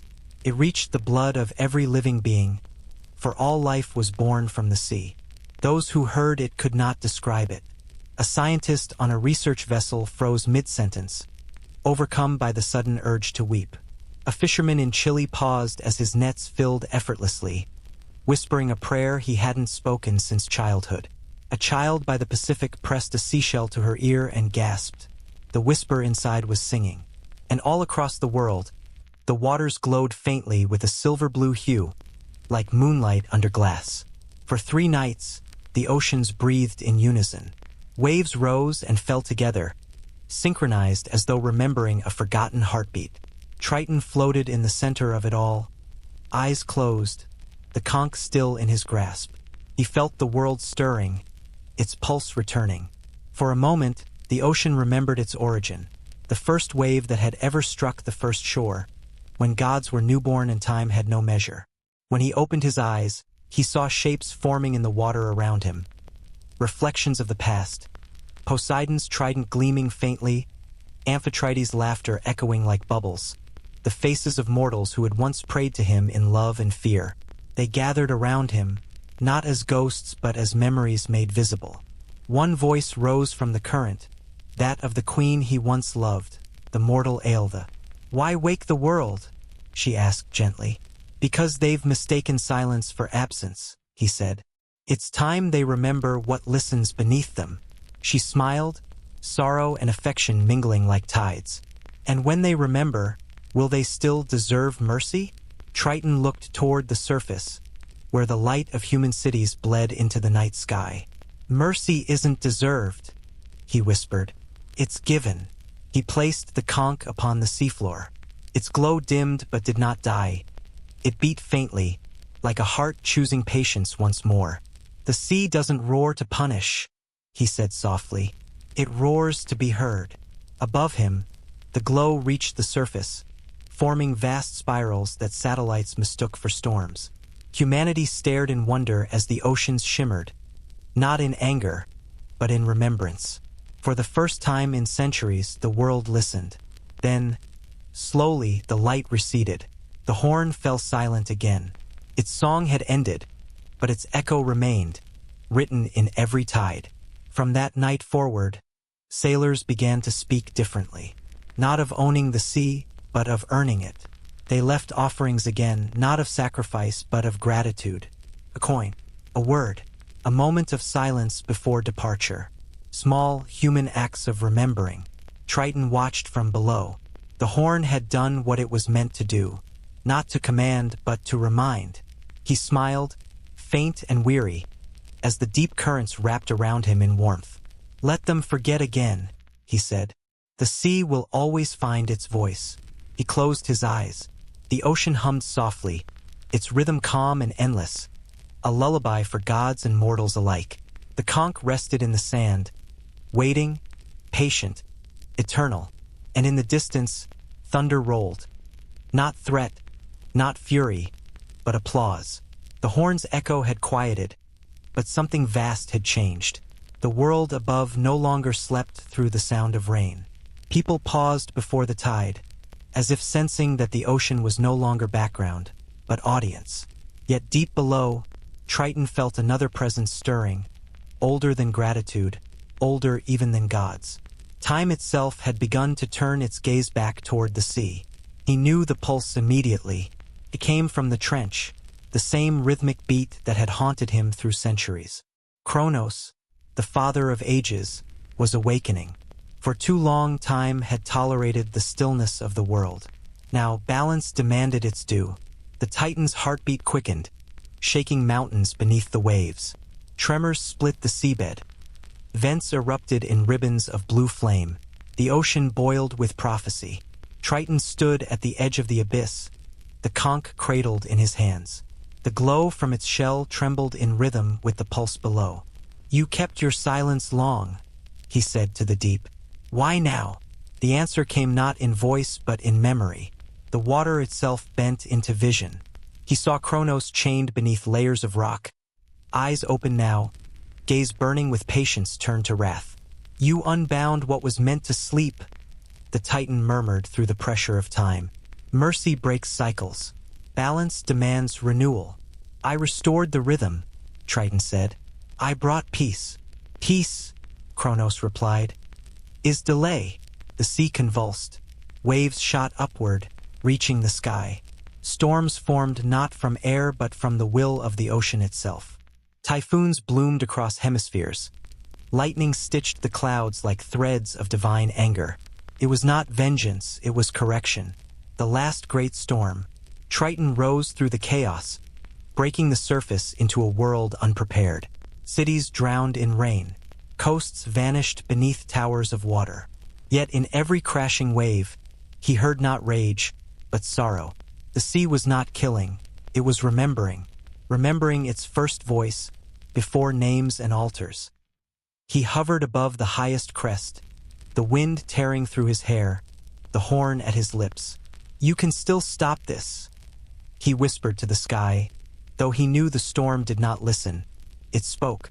Below him, the currents screamed with the force of time reclaiming what was owed.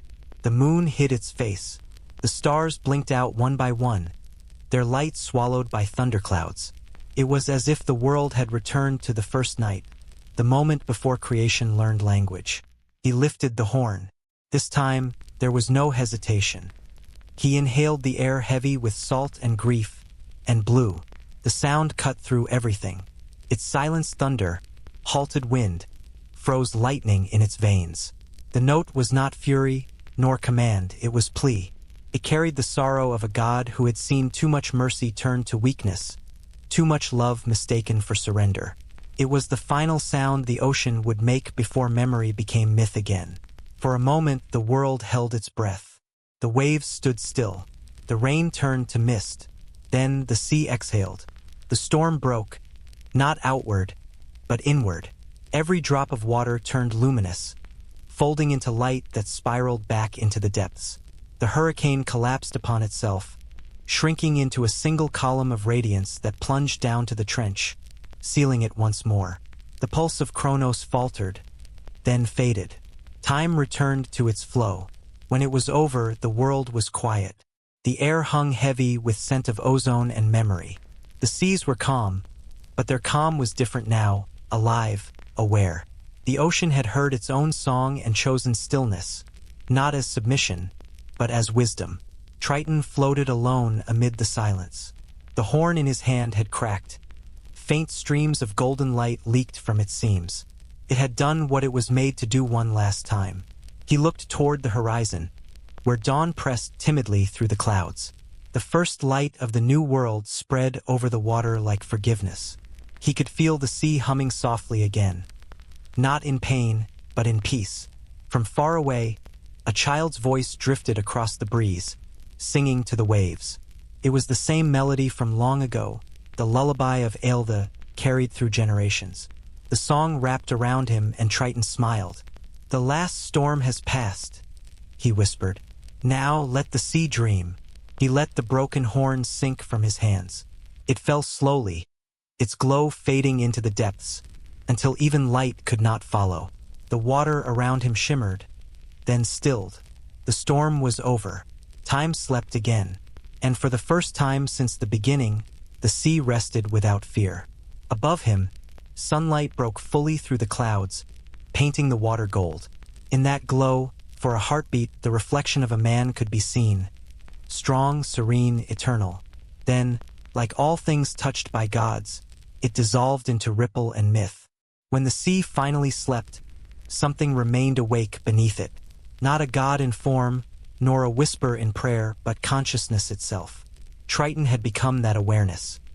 A quiet intelligence woven through every current, every tide, every drop of water that ever kissed the shore. He no longer had a body. He no longer needed one. The world had changed again. Centuries rolled by like soft waves over sand. Empires that once worshipped the sea had turned to dust. Steel replaced, or satellites replaced stars. The gods had long since been folded into myths, their names reduced to poetic metaphors or museum plaques. Yet even in this age of iron and light, the ocean still moved to a rhythm older than machines. And in that rhythm, Triton watched. He felt every heartbeat of the planet. He was there in the gentle rise of tide beneath a moonlit beach where lovers walked. He was there in the calm beneath storms, steady as breath. He was there in every drop of rain that fell on a child's face, reminding the world that water remembers everything it touches. No one knew his name now. They didn't need to. But sometimes, when the night was quiet, people swore they felt something while standing by the sea. Not fear, not awe, but the strange peace of being seen. That was him. He watched without judgment, the way the horizon watches ships come and go. The ocean had become his body, and humanity his mirror. They built cities by his shores, sent vessels across his skin, and filled his depths with secrets. He remembered when they had prayed. Now they simply lived, and perhaps that was better. For even without worship, they had learned something divine. Empathy. And empathy was the new language of gods. Still, sometimes the ocean ached. Not from loneliness, but from longing, the kind that comes from having seen the beginning and the end, and knowing both are the same. One night, a storm threatened again. But this one was human-born: pollution, greed, negligence. The sea boiled with oil and plastic. Coral suffocated under silt. Triton could feel it, the imbalance, the slow unmaking of harmony. He wanted to roar, to strike, to summon thunder as his father once did. Yet he did not. He had learned that destruction only repeats itself. Instead, he whispered. His voice moved through the tide, slipping into dreams, into the minds of those still willing to hear. A scientist waking at dawn. A child who refused to throw garbage into the river. A sailor who rescued a dolphin tangled in netting. Small choices, soft voices, the ripples of change. The world began to listen again, not to gods, but to conscience. And conscience, Triton realized, was simply divinity wearing human form. He drifted through the water near a coral forest reborn from careful hands. The polyps glowed faintly, as if remembering ancient temples. Fish moved through the pillars like priests through corridors of color. In the quiet hum of life, he felt it again, the same warmth that once came from prayer. Perhaps, he murmured, the gods never left. They simply became what they loved. And so he stayed, eternal, invisible, intertwined with every cycle of life the sea carried. He would not fade. He would not rise. He would simply be. Sometimes, on windless nights, sailors heard a faint note rise from nowhere, low, distant, like a horn played by memory itself. They called it superstition, folklore, the breath of the ocean. But those who listened closely felt it in their chest, the steady pulse of something ancient watching, guiding, forgiving. It was not a warning. It was a reminder. The reminder that no matter how far humanity sails, how much it claims to control, the sea will always be both mirror and teacher. Vast, patient, alive. And within it, the last watcher waits. Not as God, not as ghost, but as memory made eternal. The world had grown bright. Cities glowed where stars once ruled. Yet beneath that electric shimmer, the ocean still whispered. It no longer raged or mourned. It simply breathed. A vast, slow exhale beneath the noise of civilization. That breath was Triton. He had become the rhythm itself, the pulse between tides, the soft pause between waves. No longer separate from the world, he was its balance, unseen but essential. For every storm that rose, he guided one away. For every reckless hand that took, he gave patience. The gods of Olympus had vanished, but his presence lingered, quiet, invisible, as natural as gravity. From the surface, the sea looked ordinary. Ships crossed it, machines mapped it, and satellites photographed its every shadow. But none of those instruments could see what still shimmered beneath. Far below sonar and steel, the water glowed faintly with a pulse older than time, the living memory of a god who chose to stay. Triton no longer thought in words. His awareness drifted across the globe like sunlight through water. He felt whales moving in slow hymns, their songs carrying fragments of the first language ever spoken. He felt coral rebuilding itself, each new bloom a stanza in the poem of endurance.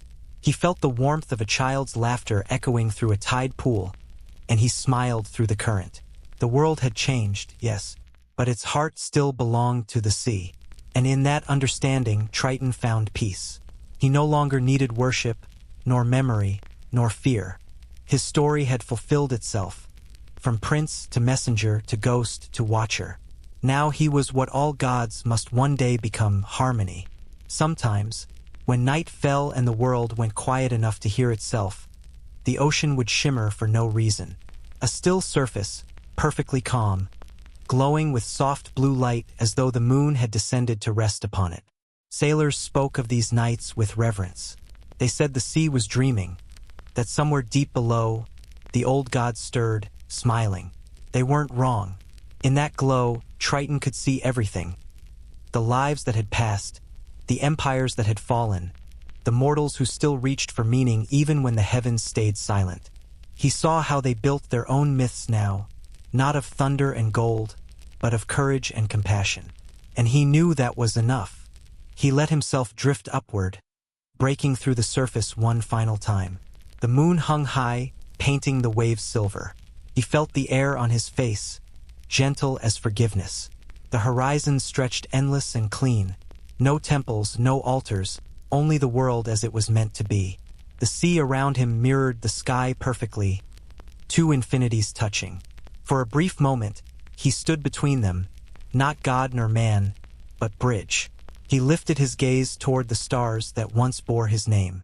They were faint now, scattered, but still there.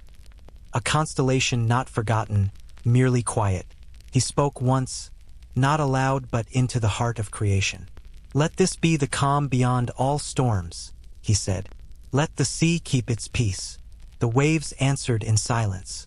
Then, slowly, they began to move again, gentle, rhythmic, endless. Each crest carried a glint of light, and as they rolled outward, that light spread across the water like a new dawn being born from within. Triton smiled. He took one step forward, and the sea rose to meet him. Another step, and he dissolved into light.